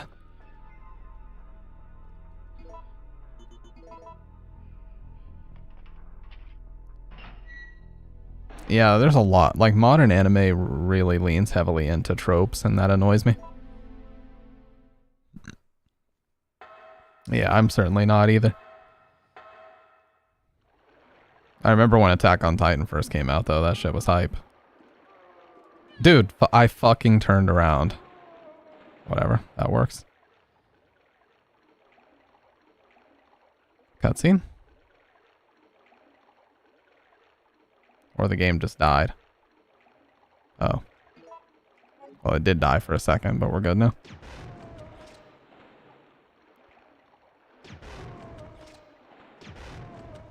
Alright, just for good measure, I wanted to take him out. It's a freezer. Well. His chest has been ripped into and torn apart. Alright, now this really opens things up, because now that we have the green gem, we can actually get into that area with the broken thing that we needed to put the blue and green gem into. But I believe Nemesis is about to pop up here. So we gotta be careful. Oh, I was gonna say if he did, I was just gonna run right around his ass. Alright, now we're in good shape. Let's hit the save room. Rearrange our shit, and then we can go up there. And I believe all the rest of the stuff that we need is up that way.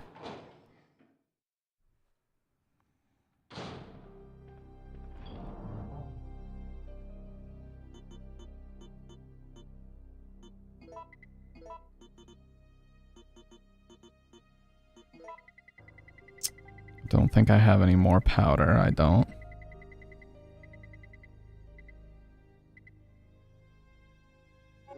Alright, well that's good for now.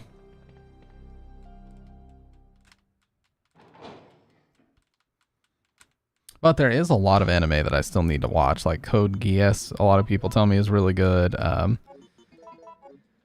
Evangelion's original run I've never seen, but it's like one of the most iconic animes ever, so I probably should. I did see the first Evangelion movie, though. That they put out in like 2009 or 10 or something like that. I saw that, which was like a movie version of the first season. I only saw the first one, though.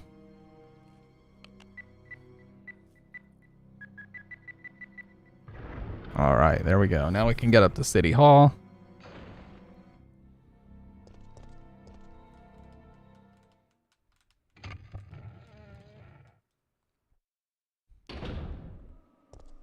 And I can see why a lot of people get annoyed with that Shinji kid, because he's like very much the embodiment of soy throughout most of the first movie.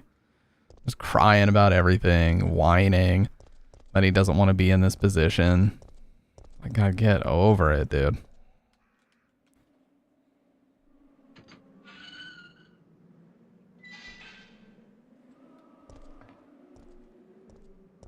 To be 100% with you, I don't even remember what it was.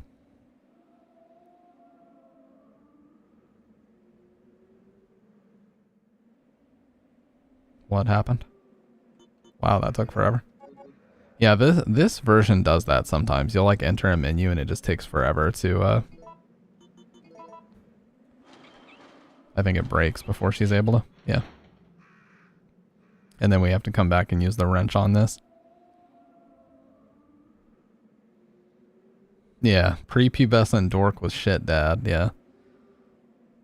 Didn't they also kind of pull that in FLCL or Fooly Cooly? Can't turn it without some type of help. DeLorean. It's a DeLorean. When they go 88 miles per hour, we're about to see some serious shit.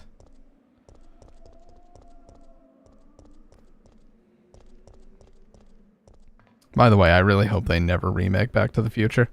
Robert Zemeckis has already said, like, if they ever try that shit during his lifetime, he won't allow it. He's like, I personally will block them ever attempting to remake Back to the Future. It's just such an 80s time capsule, man. There's certain things you just can't remake just because you fucking want to. Back to the Future is like the embodiment of 80s culture in a lot of ways. Skateboarding, Huey Lewis in the News. You know, a lot of the music, not just the Huey Lewis track. Very iconic, so to speak. Oh yeah, I know that, dude. The sad part is, right when Harold Ramis, the producer of Ghostbusters, right when he passed away, that's when they introduced the 2016 all-female Ghostbusters, like right after he died. So I'm sure they're probably like licking their chops, waiting for him to fucking pass so they can start work on a Back to the Future remake. I wouldn't be surprised. Don't let Disney get their hands on it for real. Because if they can, they will. But Back to the Future, at least part 1 and 2, are 2 movies that I just feel like I can watch at any time. Oh my god. Destruction. But yeah, they're just 2 movies I feel like I can watch at literally any time, ever. Now the third one, not so much. But it's not as bad as everybody says, but it certainly ain't that good.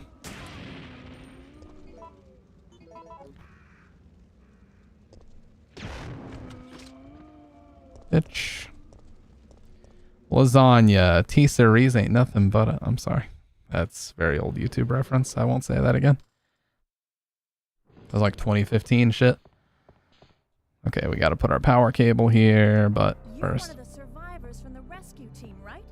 I just ran into your teammate, Carlos. How did a girl like you manage to survive? Hey, I'm no ordinary civvy. I'm I'm a stars. member of STARS. Stars.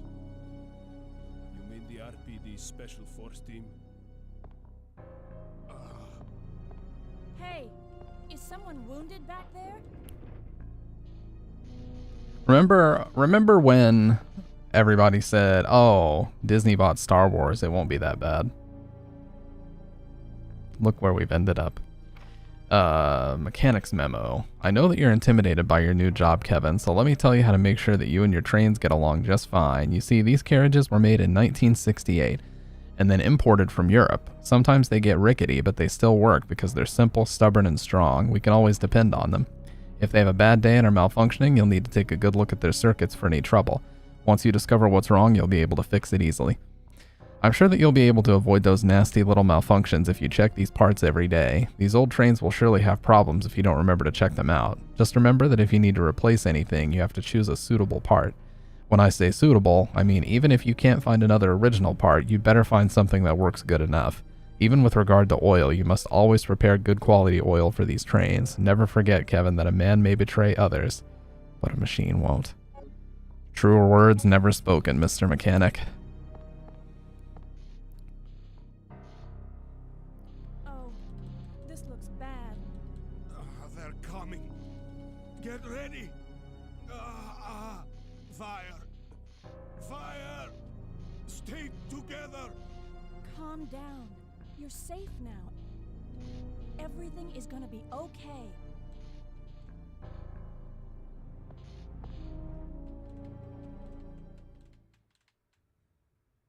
Dude, this version is so buggy. That's one thing that's very annoying about it. I could probably play the GOG version, but we're too far along. Help us out. It looks like we're the only ones who survived. Oh, he gives us more items now, right? Or more item slots? No, we can't trust her. Why? But Sergeant, we need her help. Our unit's down to you, me, and Lieutenant Mikhail. That's it. Mikhail? Mikhail's hurt bad. If we don't cooperate, we won't be walking away from this mission.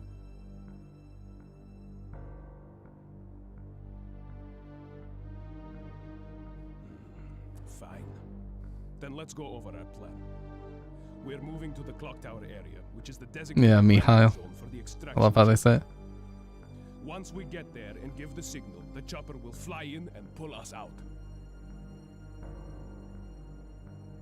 That's a lot of ground to cover. I don't think we can make it on foot. The main problem we have is that the landing zone is cut off from here by the fire. So we have no choice but to use this cable car to navigate through it. Fortunately, we can also use... Hey, no problem, Dr. Red. Appreciate you dropping by. Areas. That works for me. Good plan, sir. Okay, people, let's get moving. Jill, put this on. Yeah, and then we get a key as well. So now we have access to more item slots.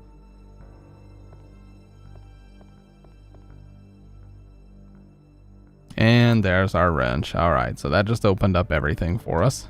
And look, we got two more row, or yeah, another row of items. Oh, by the way, Dr. Red, you were one of the ones singing Future's praises about the profile picture, so let him know what I said, which is that it goes insanely hard and that I should never change it. That's what I said.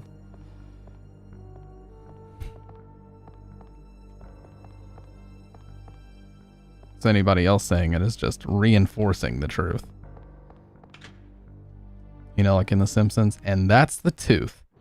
Ting. I'm sorry. Future likes his Simpsons references, so I thought I'd make one, okay?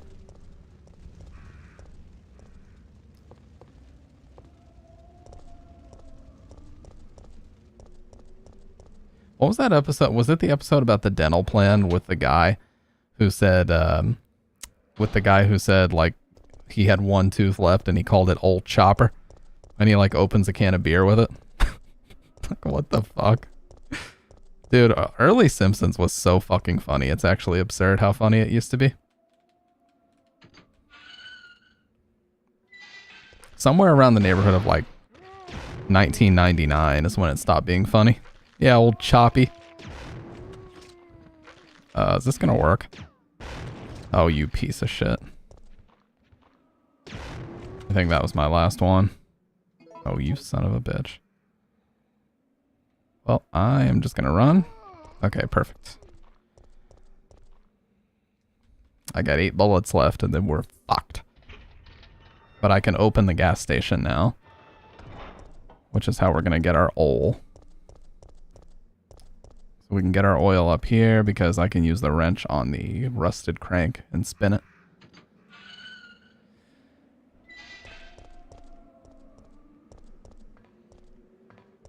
Appreciate that, Dr. Red. Dude, I actually like the way the mod, like, wrench looks on YouTube. I think it looks pretty cool.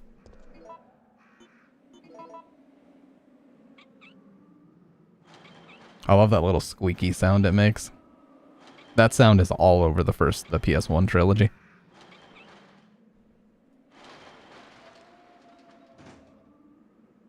Alright, and we're not done with the wrench because we will be using it to get the far hose out.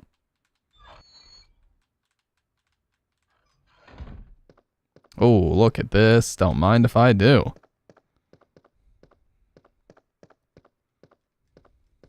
Yeah. Don't mind if I do. Give me that shit. Dude, we can make like 100 handgun bullets with this. Yeah, and Moda. Moda made the sub badges, which now with the multi-chat you can actually see them a lot more clearly because they render way bigger. That was one of the biggest issues I had with them, but yeah, Moda made the sub badges, so we have 4 artists now. Yeah, fuck, and yeah, Moda killed it. I'll check over there.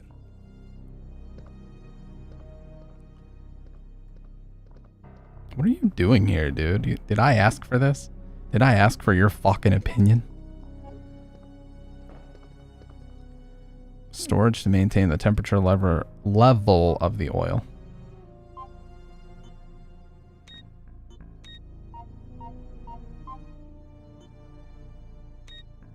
Yeah, so we basically have to isolate them until we only have the light for the current button on.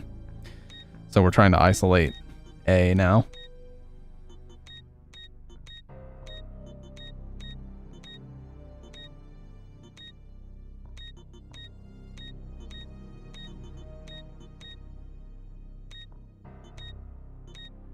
There we go. Now we just need B.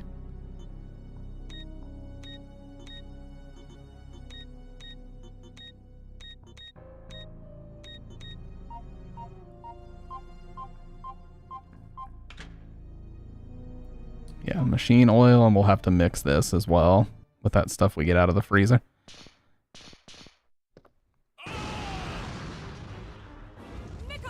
Well, he's dead.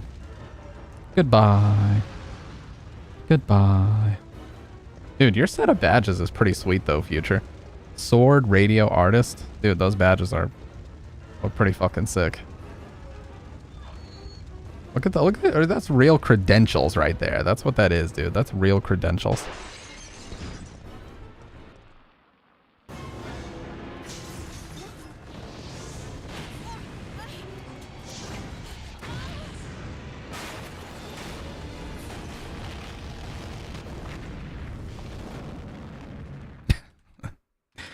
That is real credentials. Dude, why did they make Jill's fit go so hard in this game? Like, they really didn't need to do that. They're like, you know what? Let's just casually make one of the best looking fits in the history of games. Especially with GameCube Remake, when you wear this outfit. It's over, dude. Dude, the first night I put this profile picture on, literally everybody was coming in here talking about how good it was. Okay, let's combine these two, and I'll leave 1A just for mixing. We got 4 motherfuckers here, so I'm not going to bother shooting them all with pistol ammo until we make some more ammo, which we need to do right now. You know what sucks, though, Future? I guarantee you, if I were to... you might get pink eye. You know what sucks, though? If somebody were to ask me, like, where it came from, I bet you a lot of people think it's AI generated. That's the shitty part about this AI art trend that we're on right now. I bet you some people already think it's AI generated. And it just is what it is. You know? Are you talking about pink eye because of glazing that's happening right now? Because you're not wrong. Okay, I'm just kidding, by the way. Yeah, we're all AI generated, yes. We are all AI generated.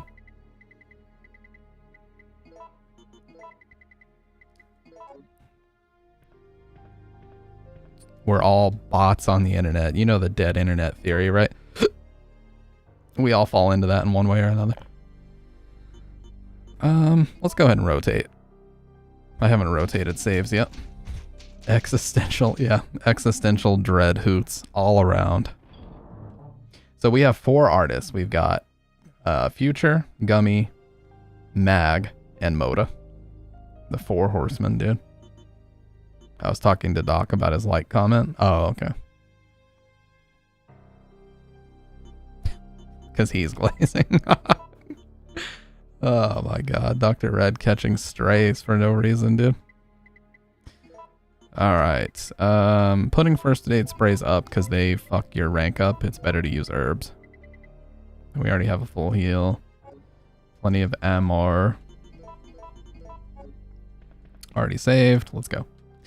Let's go back, use the wrench to get the fire hose, then use the fire hose. You know, we're just making progress left and fucking right now. And then they respawn these fuckers in here. As if I wanted to fight them again, dude. Bitch. These online fuckers. I know how they think, dude. I know how they act. And I won't allow it anymore.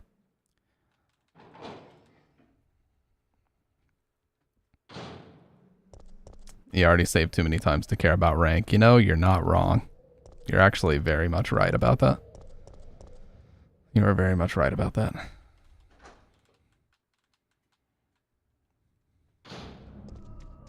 Oh my god, not again, dude. What is he doing, dude? Chill out, dude. Well, the good thing is I'm not playing a version that's gonna have fucking achievements. Okay, so I really don't care about rank too much. TBH. These modern gamers, all they care about is their little achievements and their little trophies. I just like to play games, dude. I'm not concerned about your little rewards for doing well in the game. Leave me out of it.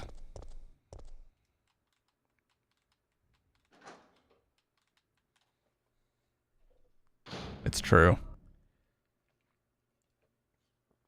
You know, there are people out there who think that just adding achievements and trophies to a game is like a necessary reason to re-release it. Did you know that? I'm like, and some people straight up have admitted that they can't get into a game at all unless it has them. I'm like, what is going on, dude? You can't even play a game unless you're getting rewarded for doing piddly shit inside of it. What is going on, dude? What? Can you? Oh, I wasn't close enough.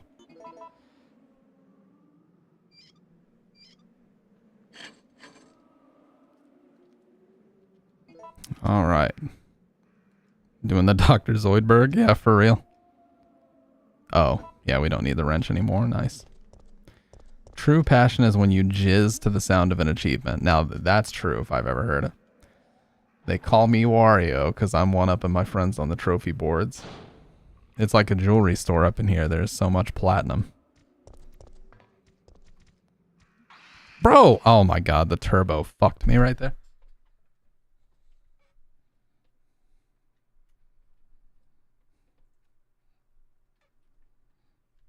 I was trying to shoot the barrel, but I somehow enabled turbo. Okay, now my controller's not working at all. There we go. I will shoot the barrel, but I gotta wait until they're in a good position to get that done. Now, I've already killed... Oh, my fucking analog got disabled. That's what the issue is. There we go. This game fully supports analog, so... Yeah, I like to play with. Oh, bitch. Just enough to push him back. Oh my god, they're everywhere, dude. Look at these. Look at the peanut gallery right now. Look at the peanut gallery.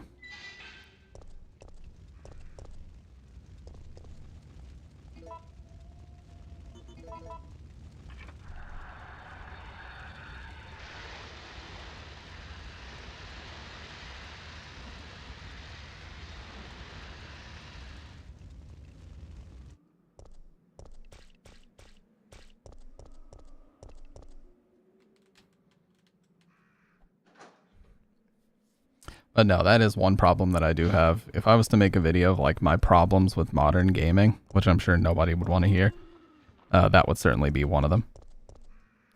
I think that everybody is way too obsessed with achievements and all this other bullshit when it's like, realistically, you just play the game, you know? Like, isn't that what you should be focused on, is just playing the fucking game? Much like our boy Triple H that we were just talking about earlier. It's time to play the game, okay? And isn't it, at the end of the day, all about the game and how you play it? No! The rest of this is just silliness. This, Murphy. That's all it is. I don't want to shoot you. Kill me. I finished. Not human. Wait, we don't have to do this. Please hurry. Before I lose conscious. Before too late. Kill me! Yeah!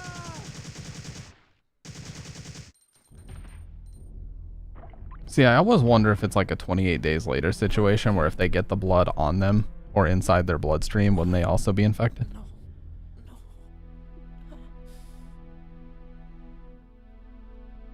Like how the dad got blood in his eye and that's what infected him. Carlos! And now he's gonna go throw a tantrum. What is this? Manager's report. Before you begin your new position, please allow me to give you some advice. A little bit of a translation error there. Some of the medicine in the storage room are unstable and their quality will deteriorate under changing temperature or humidity. Therefore, you must remember to keep the temperature the same in the storage room at all times. You should personally check it every day, although the computer checks it around the clock. A machine is not perfect. Try and remember that a machine is no more than a tool to be used by people. You must check all personnel coming and going to the storage room. Many dangerous drugs are stored there. If any of them are missing, you have a serious problem on your hands. The door to the storage room is always locked, but when you let personnel into it, you will need to have them hand in their documents, and above all else, remember that if you find anything suspicious, contact your boss immediately. If you forget the password to lock the door, try and remember that it is a word that everyone is familiar with. Don't forget that once a new product is shipped, the password will be updated again. You can always enter the password from the terminal of the PC for administration.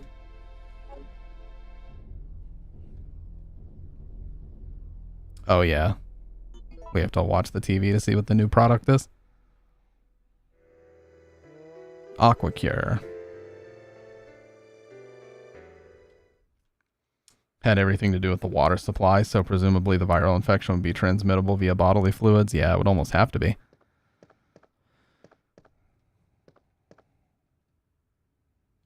Well, we're gonna need this. We might need 2 full heals just to survive this part, because they do throw a shit ton of enemies after us.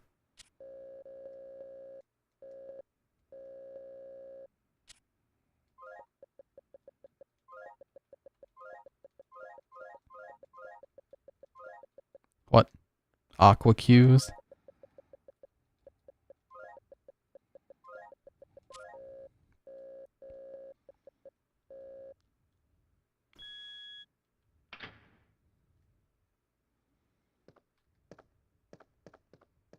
Alright, so we need to make sure to shoot that steam pipe. That'll take care of most of them, or at least knock them down. Yeah, that pipe right there is crucial to surviving this part. And there's 2 of them. So this is what we need to mix with the machine oil to get our train stuff. And then there's a bunch of... Isn't there a bunch of Type B? I thought there was like a bunch of Type B gunpowder to pick up here, but I guess not.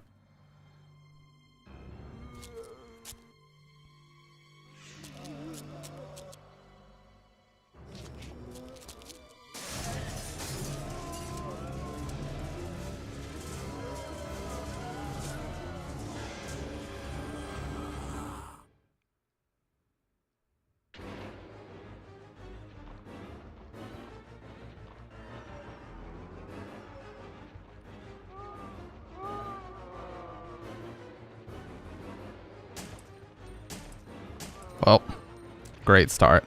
She fucking auto-aimed at the wrong one.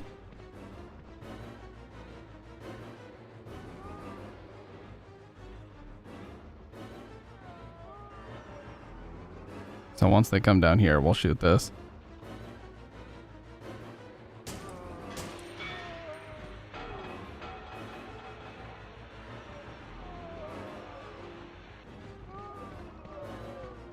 Okay. Oh, that's mainly what I needed to do. And then there's going to be a shit ton of them out here, so we just got to navigate out.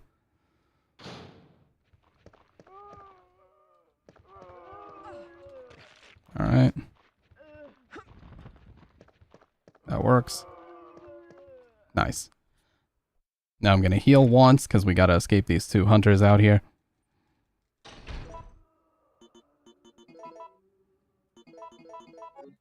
And I'm not going to bother fighting them because we won't be coming back here.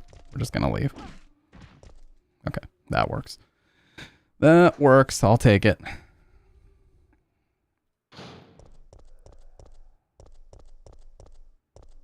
Now we got to get back to the nearest save room,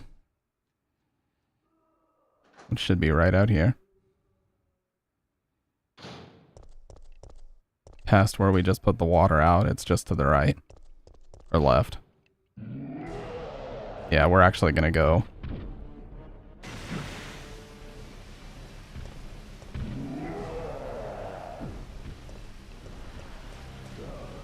Yeah. I thought the first time I saw that cutscene that we couldn't run past the water. Like that was the whole point of it, was that it blocked us from doing it. But no, you can just run right past it. Into the save room. Alright, let's get our machine oil out. So we need the machine oil, the power cable, and the battery are all going to have to go in. Alright, so now we have our mixed oil. We have the correct crank, which the crank can be used at one of the earlier parts of the game. So I'm going to do this. And then, don't I have my mixed double A, or did I already use that? Oh.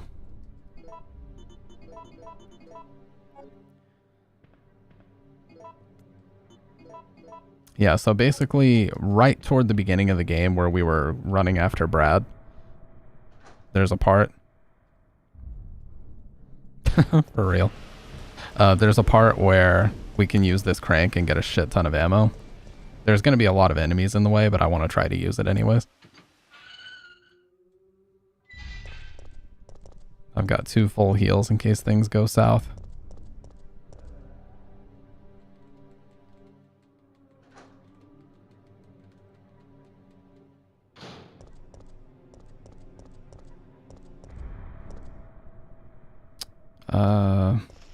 Yeah, it's right here.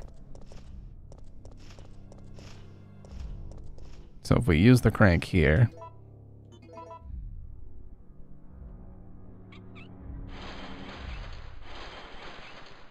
then we get 3 things of grenade ammo. So that's why it's important. And we don't need the crank anymore now that we've done that, so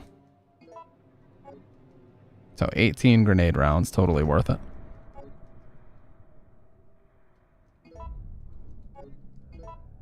Alright, sweet. So we're good there. Now we just need to go back to where we already were.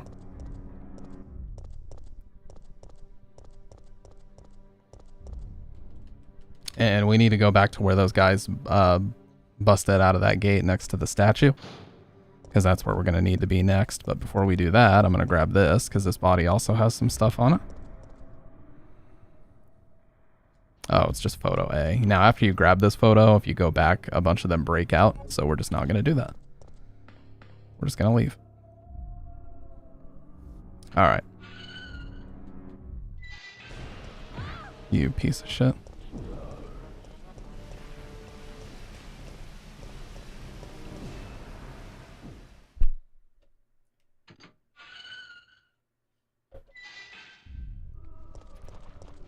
Yep, our rank is going to be atrocious, and there's like no way around that, but it is what it is. Thankfully, the other dudes were blocking him pretty well.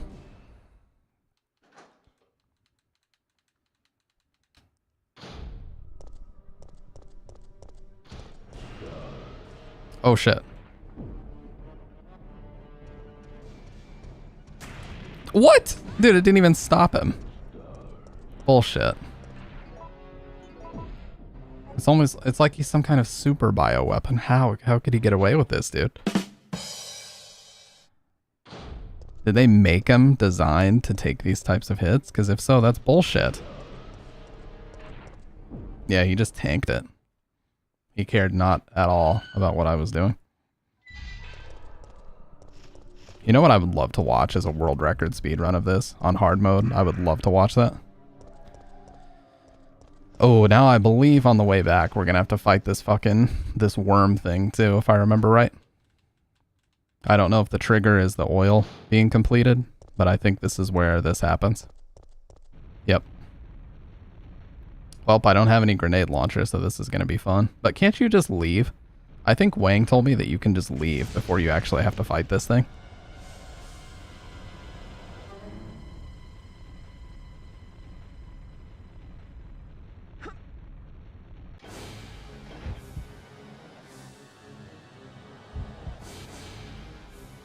Let's climb up. Let's see if she just instantly dies. Uh-oh. Wait, what? What the fuck this whole time? You can just climb up? That's so stupid. Yeah, if you fall down there, you have to fight that fucking worm boss. Well, fuck that. I forgot how athletic Jill is. I like how they just let you choose. Do you want to get fucked or do you want to actually just pass that part without having to fight? Like, who the fuck would choose that? Beginner's trap, dude. That's all it fucking is. It's a beginner's trap. I'll call it like it is.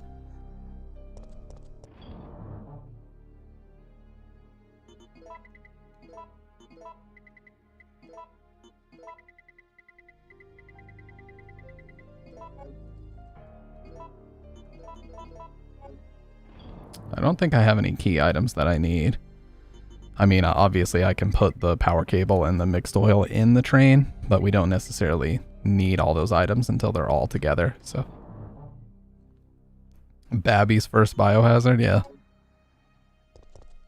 Dude, I actually love this game though. RE3, every single time I play it, the original just keeps growing on me. I actually, like, soon I might consider this my favorite.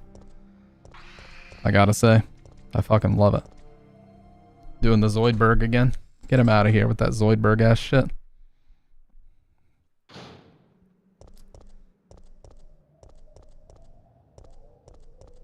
We still need the battery though. And I believe I know where that is, but we gotta go up toward the, yeah, we gotta go this way and then up toward the train area to find it. This way. Again, dude, really? They respawned these POSs again. Well, I love the remake. I just hate certain choices that they made with it. Like this, despite being 20 years older than the remake, literally, or 21 years older, feels less linear and it feels more free-flowing because, you know, Nemesis can appear virtually anywhere. But in the remake, it's very, very linear and scripted when he shows up, and that I definitely don't like. That's like my main complaint about that game, is how linear it is. Which I think is everyone's complaint, but still.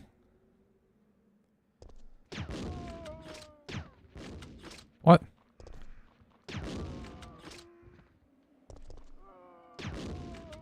Okay.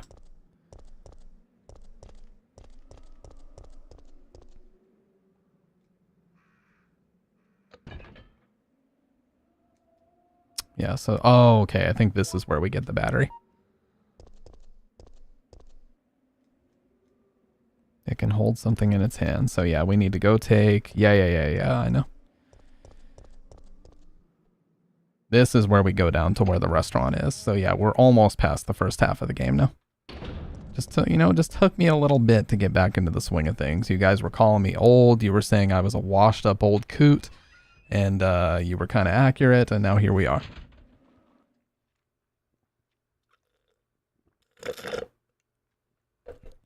You know, I can still make these connections.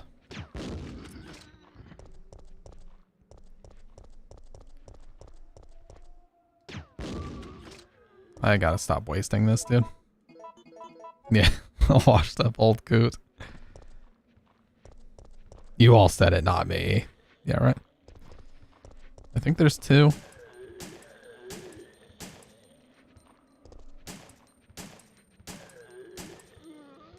Dude, what a fucking tank. Alright, I will use it. Because we have two right here.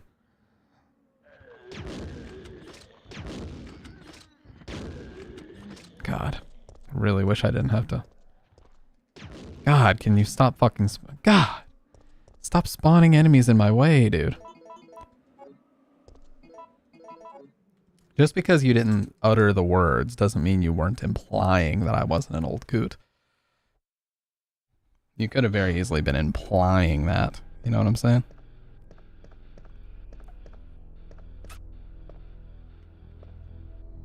Wait, what is this? Oh. Doesn't matter.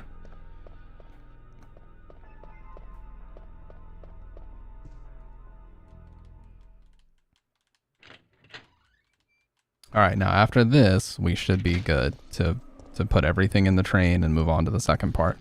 The clock tower part. Oh yeah, and I saved a green here just in case I needed it. Sweet. So we put the book here. Oh, no, no, no. I believe we grab this first.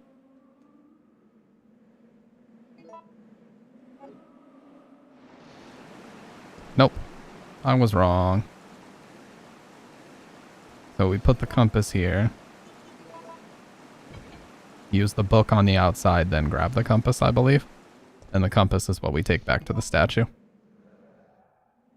If you're washed up, then I'm on my deathbed. My grandkids visit regularly to empty my bedpan. Oh my god, that's morbid.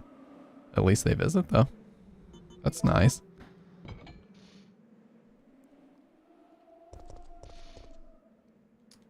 Could certainly be worse. Alright. Yeah, that's it. Now, you can take the book if you want, but there's really no point. Like, you don't need it after this. Okay, so now let's head back.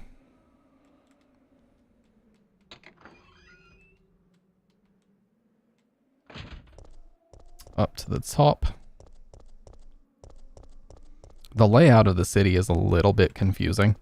But again, I love RE3 Remake, don't get me wrong.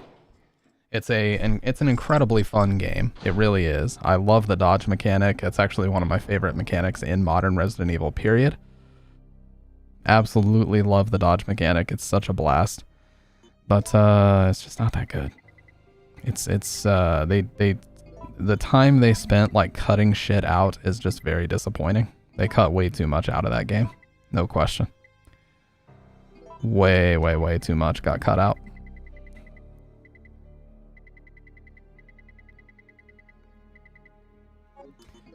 Like, how can you cut out the Raccoon City Park, the clock tower entirely? The only thing that happens is you see Nemesis like running on the clock tower, but you never go inside of it.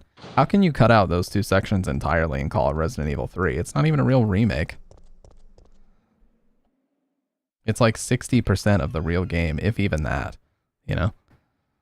They completely reworked the lab section.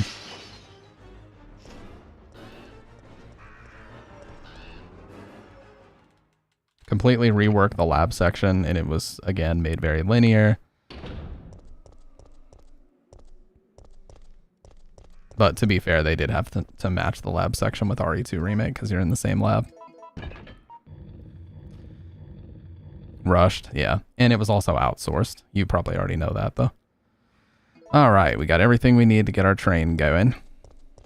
I believe Nemesis is going to pop up here. Oh. Nah, just these idiots.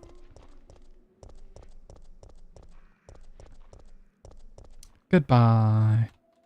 Goodbye. Now there are other guys here. Yeah, they had basically the B team working on it, which I think they also said that the B team would be tasked with making a Code Veronica remake if/when that surfaces. But I would hope that they've learned from their past transgressions and that they're ready to actually make a competent remake. You know, Capcom learned their lesson to stop outsourcing after Vancouver, unfortunately. They had Capcom Vancouver, and they made Dead Rising 2, and I believe also Dead Rising 3.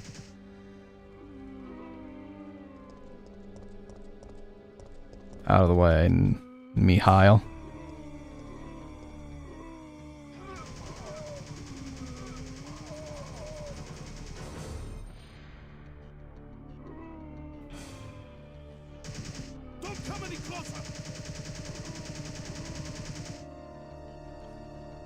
I got it, bro.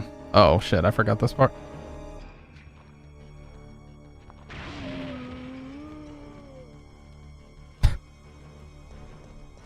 I can't steal your sound effect, or I would have it loaded. Some kind of death wish?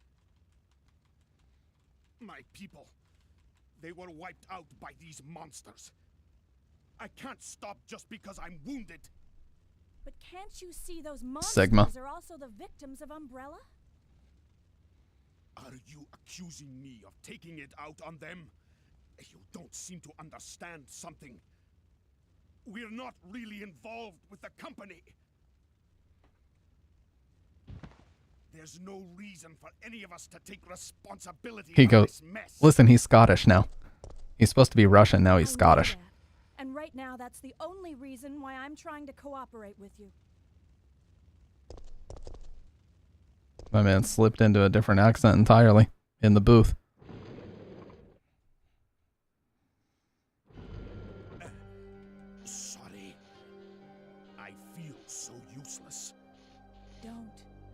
fought hard and have the wounds to prove it. But I'm still alive. My men aren't. Don't think about that now. Just rest. Yeah. What a background on this guy. He doesn't get much attention though, as far as the actual game. Alright, so we've got power cable, mixed oil, and the battery. We're going to place all this in.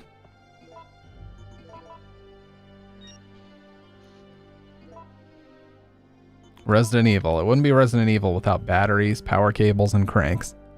Almost every game has got some variation. Oh yeah, the fuse. We didn't get that yet.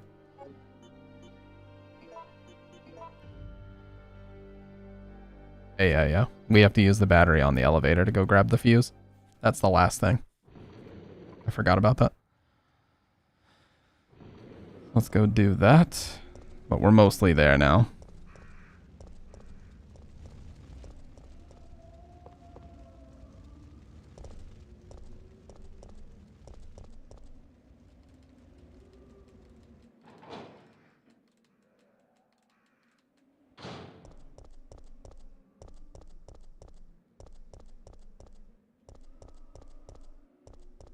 One guy here? Oh, he just disappeared. He was there a second ago. You're pretty good. You know, finally someone appreciates me. I appreciate that. Oh, he was here. Well, I'm just going to take him out just to make life easier the next time we come down. Okay, he's dead.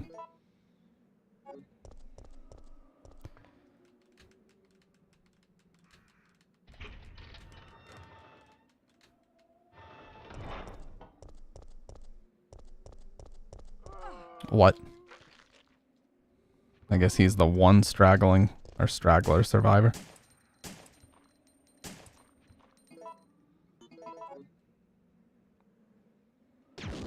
Bitch. Alright. So we gotta use the battery in this elevator. We're gonna go up.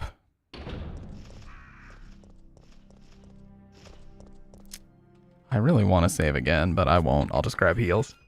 I'll just grab heals, make a little bit of pistol ammo. I gotta stop saving like a soy. I'm almost out of ink ribbons, for God's sake. Like, the game has a ranking system, and I'm sure it's tied to unlocks. I believe there are alternate outfits in this game as well, but it's like, why would I want an alternate outfit? She's already wearing the best one.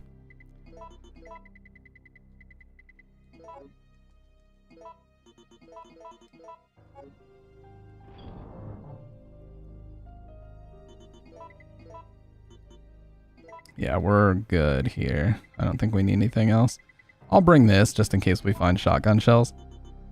I don't know if we will, but it'll be good to have because we got plenty of space now.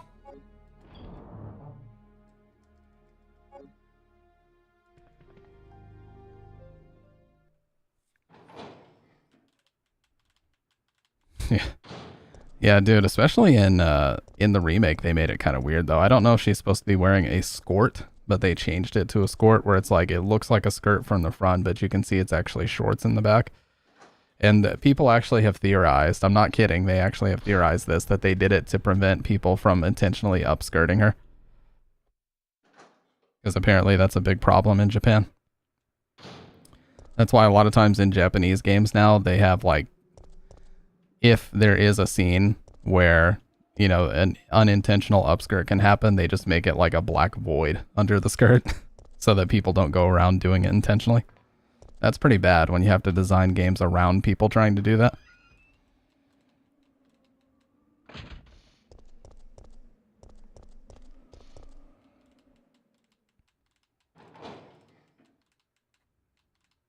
Oh yeah, for sure. Yeah, there's no question about that. All right, battery up here.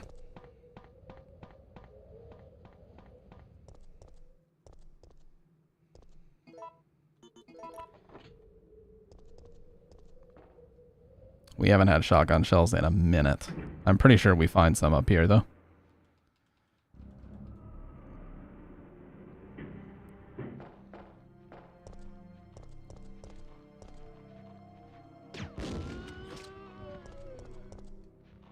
Okay.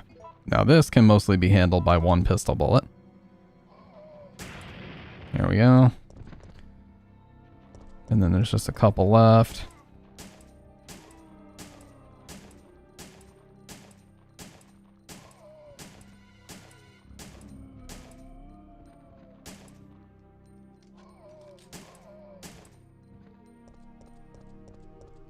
Now I could have sworn there was some shotgun ammo for us to pick up out here. Unless I'm blind, I did not see it. Oh, well, I'll take that. Damn, 30. 30 shots? I will take that shit. She's looking at something here.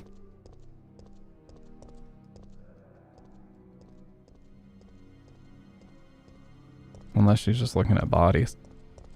Could be.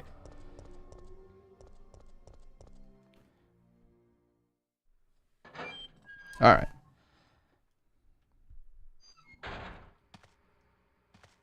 Bunch of herbs. Nice, I already have a green, so we'll combine those.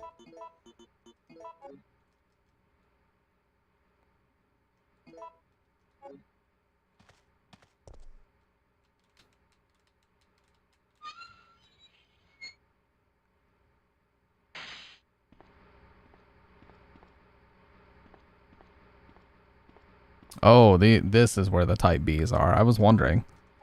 Yeah, so if you combine 2 Type Bs with the reloading tool, especially 3, you get just an absolute shit ton of shotgun shells. So I am actually going to go ahead and do that. Yeah, so this is going to make a BBB. This is going to make me fucking like 30 shotgun shells, I believe, when we get our reloading tool back. Alright. We have to set it to manual.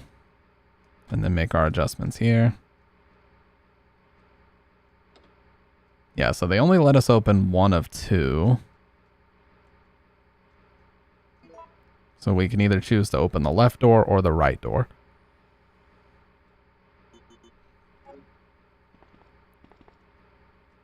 Lock will be released at 15 to 25 volts. High voltage, 115 to 125. Let's do the 15 to 21. I believe that one has grenade rounds in it.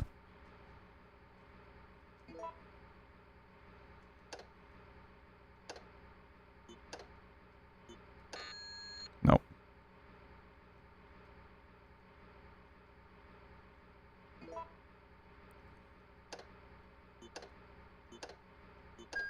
There we go. We need a game where you're the florist that synthesizes the green, red, blue herb that somehow curtails the effect of the viral infection spreading, and then you get blamed for it. Yeah, there's the fuse. Someone's growing these things. Yeah, and planting and putting them fucking everywhere.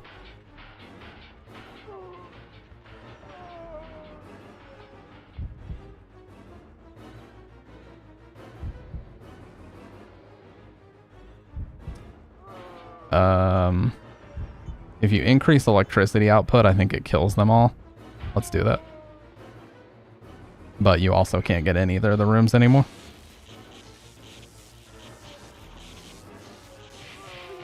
Damn. Got him. And now the machine's fucked and I can't get in here. But that's alright.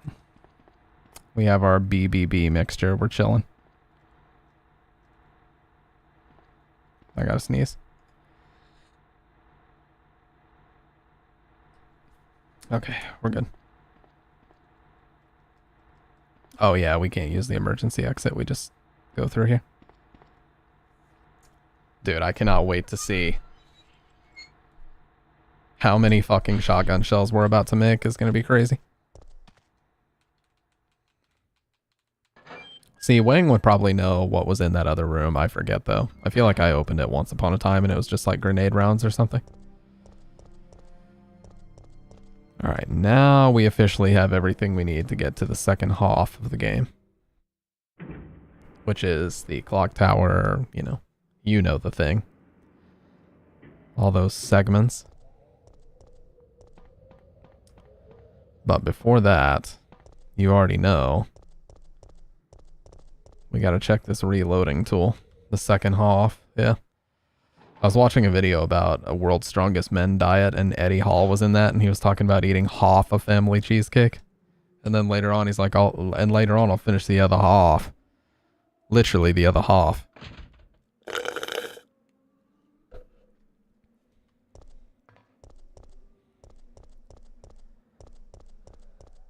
Just casually eating an entire family cheesecake once a day. What a fiend, dude. What a beast. Alright, what are you gonna give me? I feel like it has to be 30.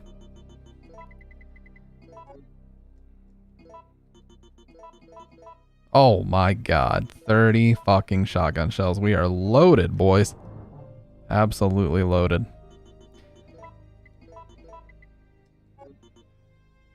Well, I'm putting the grenade launcher. No, we'll hang on to it actually, but I'll put this up,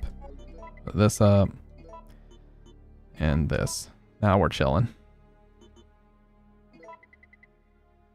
I've got 3 reds and a shit ton of first aid sprays still in here, so we're chilling. I'll grab this out just in case. Now fuck it. I will save.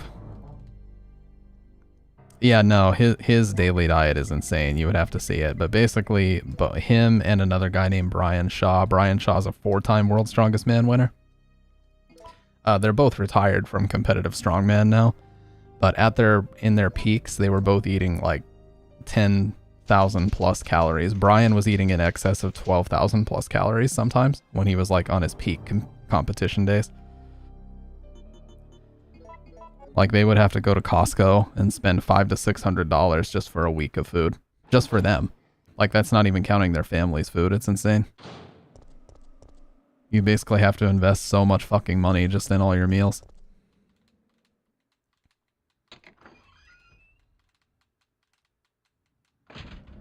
Alright. Now, I know for a fact Nemesis does appear here once you have everything you need for the train, so we'll have to try to avoid him.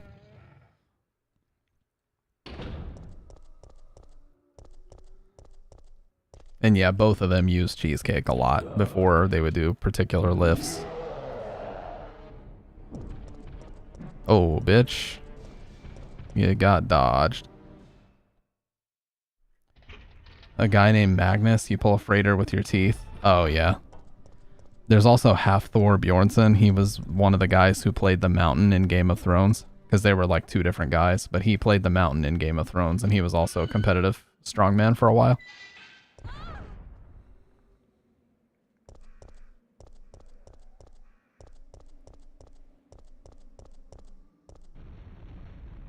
It's funny, like, whenever they get off of their strongman diets and they start eating clean, they actually get so... Oh, this is the worm boss. I wasn't even right about where that takes place.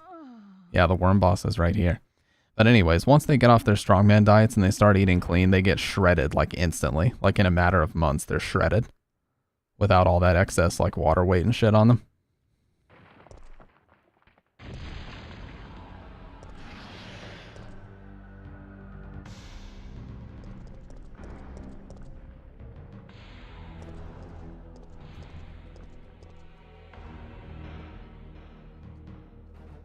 Oh.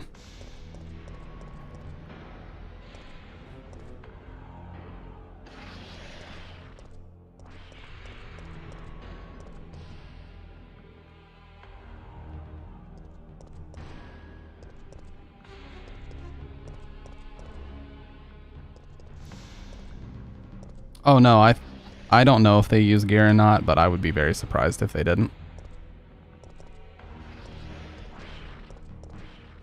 Wait, do I need to... I think I know what I need to do. Yeah, I'm gonna spawn him in here and then run down. Oh, I fucked up. I just wasn't looking at the right spot.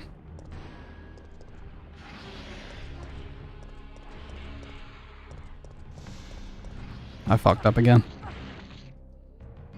Bro.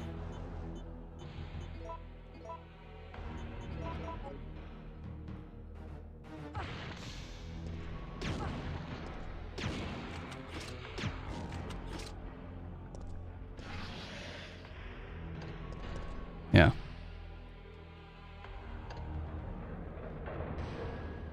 I will say that's very annoying, this part of the game where they're like, oh, you're just about to get the last part in the train. Oh, let's fucking dump you into an unskippable boss battle. Just to fucking inconvenience you that much more when you're this close to the train. I hate, and it was really bad in Alien Isolation especially, where you were basically done with the game and then they force you to go all the way back down into the basement just to run up one final time. Man, fuck that game. I will never play Alien Isolation again, I've already said it.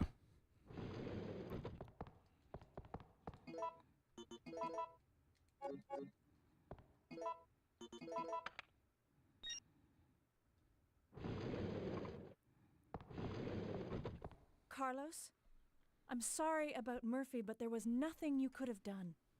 Yeah, you're right, Jill. I'll operate the cable car. Nikolai won't be joining us. Come on, let's go.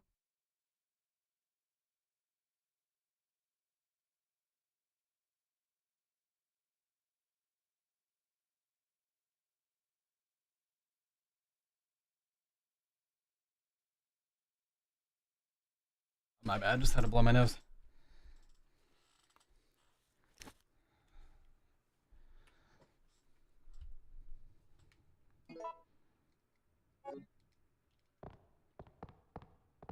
He doesn't want to talk to me right now. I could not save my men.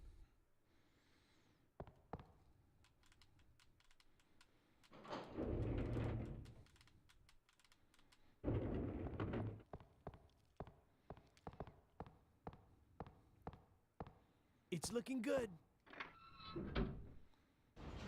I love how you can see the two things that stick out against the background that he's about to interact with it. The only two things.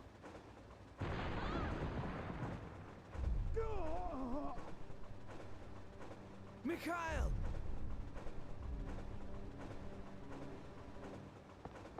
I don't think we need to fight Nemesis. I think we can just turn around and leave. Mikhail, he says. Mikhail! She does it too.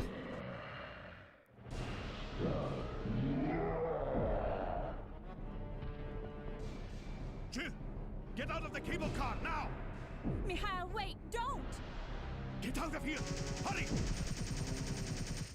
Yeah, you don't have to fight him. Dude, I wasted so much ammo on that the first playthrough.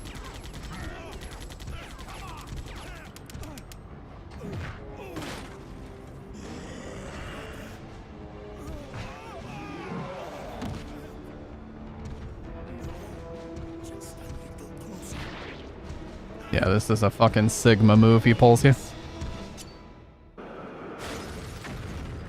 Huge. In the remake, it's even crazier. Mikhail. He detonates the entire train. No, the brakes are out.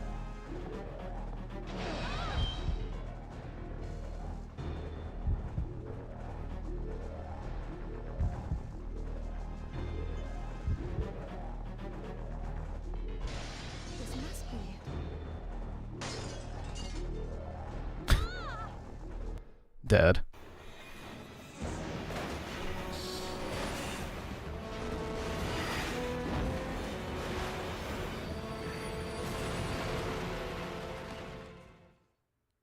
Okay, that actually looked like they were traveling at fucking 400 miles per hour for a second. That was insane.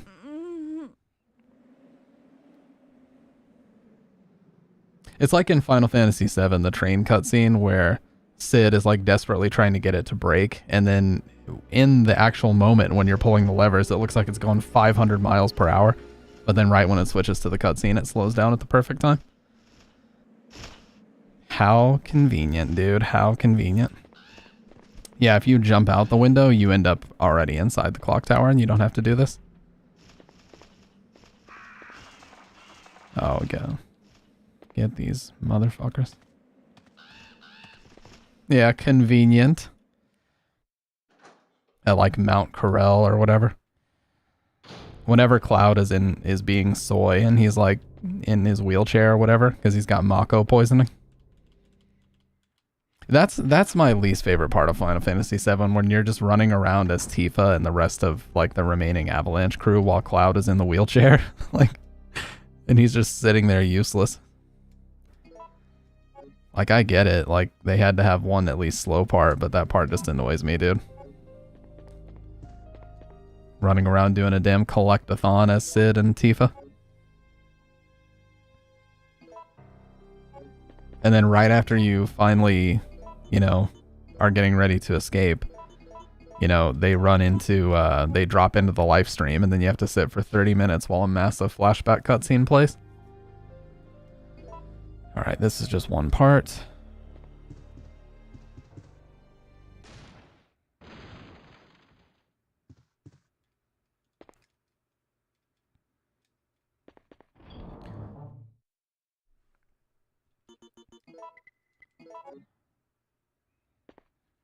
It's about exposition? No. It's about get me back to the goddamn gameplay. I want to swing my sword. I want to cast my magical spells. I don't have time for this story. This exposition weaving you're trying to dump on me right now. Get to the goddamn story.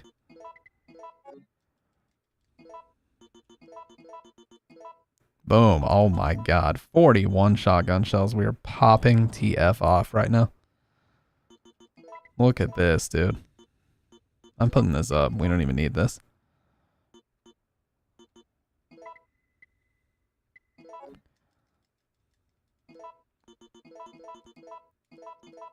You know, when Gamble said, I'm putting the word out, 500 grand for this clown dead, 1 million alive so I can teach him some manners first, I believed him. Why I just brought that up, I have no idea. I just wanted to say it, okay?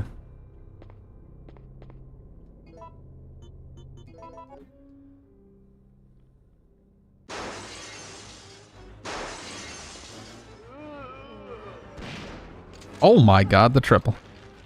Ridiculous. What? It was only a double. There was a double. And again.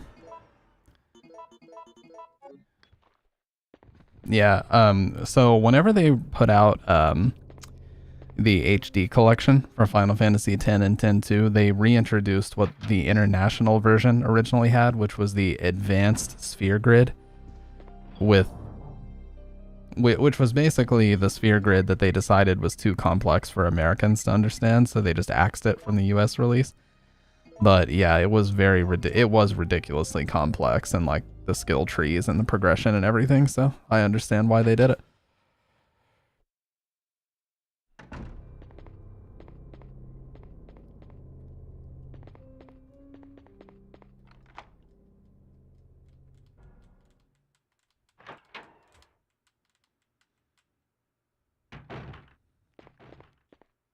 Nemesis. Oh. Carlos, I don't believe it. You're alive. I'm not sure how we're gonna get out of this town. What are you talking about? We made it. You don't get it. They have no intention of letting us make it back alive. Do you really think we can trust their great evacuation plan? Huh, it's just a piece of paper. But we don't have any other choice than to trust them right now. No, if we're gonna die, then we should get to choose when it happens.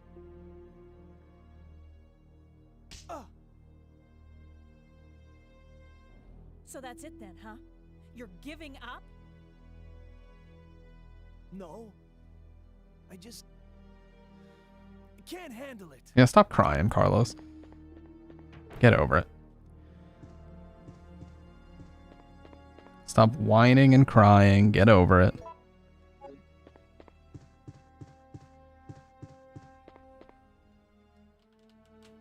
No, you're good. Yeah, I was saying like the sphere grid thing in Final Fantasy X was ridiculously complicated in the Japanese version, and they actually removed it from the US release specifically because they thought it was too complicated for us to understand.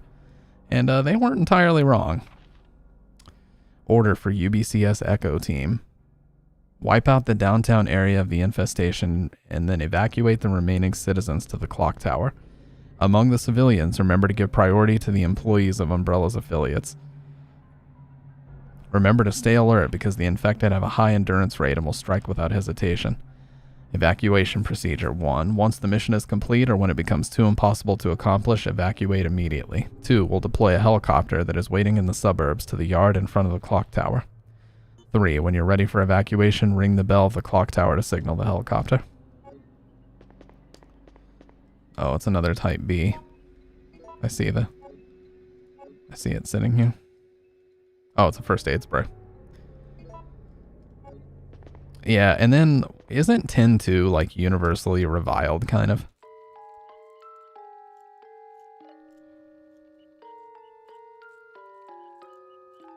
Like 10-2 did this weird thing where they tried to turn Yuna into like an idol, and there was like a bunch of dancing and partying that you could do on the airship. And it was like a lot. I remember a lot of people labeling it as like the girl power Final Fantasy back then. Yeah. Well, there's my answer. Yeah, I remembered a lot of people labeling it as like the girl power Final Fantasy game and just being annoyed with it because of that.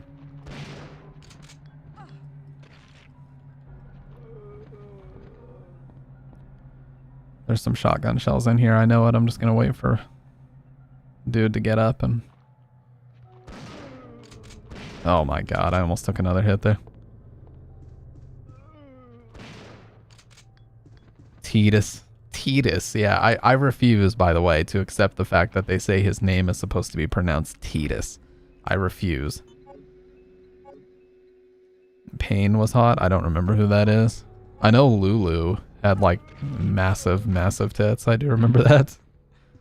And she was wearing like a mink coat or something, some fancy overcoat. It was like a robe, kind of. Now that much I do remember. That much I do remember. She was like Cruella de Vil with double D's. That's what I thought.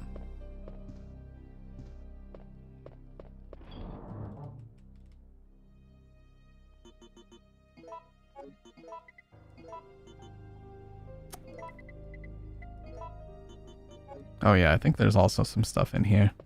This is where you end up if you jump out the window instead of pulling the emergency brake. You actually start in this room.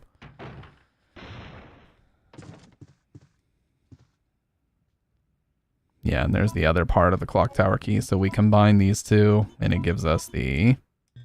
Oh, what? Oh, never mind. Has a screw-shaped ornament to put a round-shaped object. Yeah.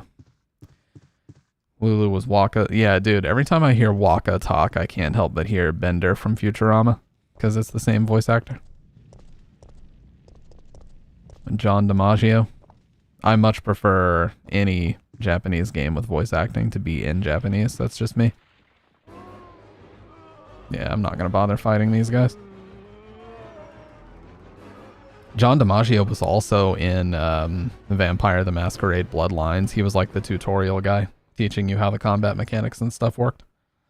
So he was all over games, even before he was most famously Marcus Phoenix in Gao, Gears of War.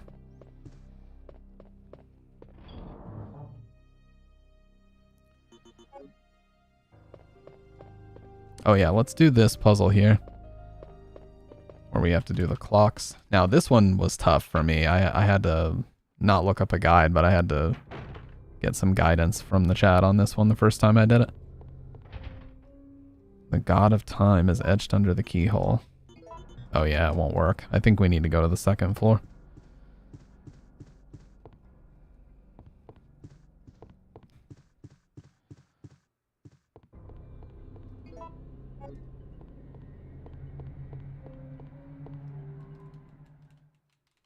Yeah, he was in a lot of stuff, and I mean, Futurama was like one of his big things before any of that.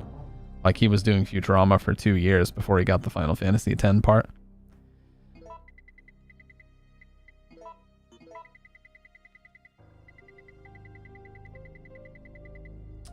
I just think I preferred when Final Fantasy was more like an actual fantasy novel, and you could just make up your own voices and like pronunciations of stuff. But maybe I'm just an old head. I could very well just be an old head, as they say. But I miss when it was, you know, just text. Music, text, and you could make up, you know, whatever else from there. Yeah.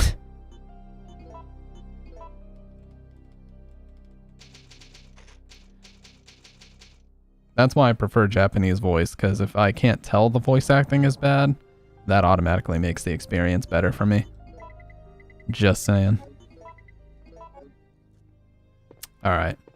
Well, with that being said, guys, I gotta be up in like 4 or 5 hours for work. So unfortunately, I'm gonna have to go ahead and call it here.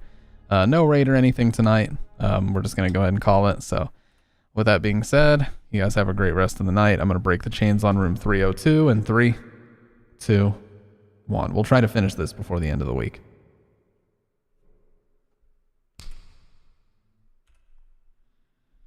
No. That snap was terrible. We have to redo the snap. It was terrible.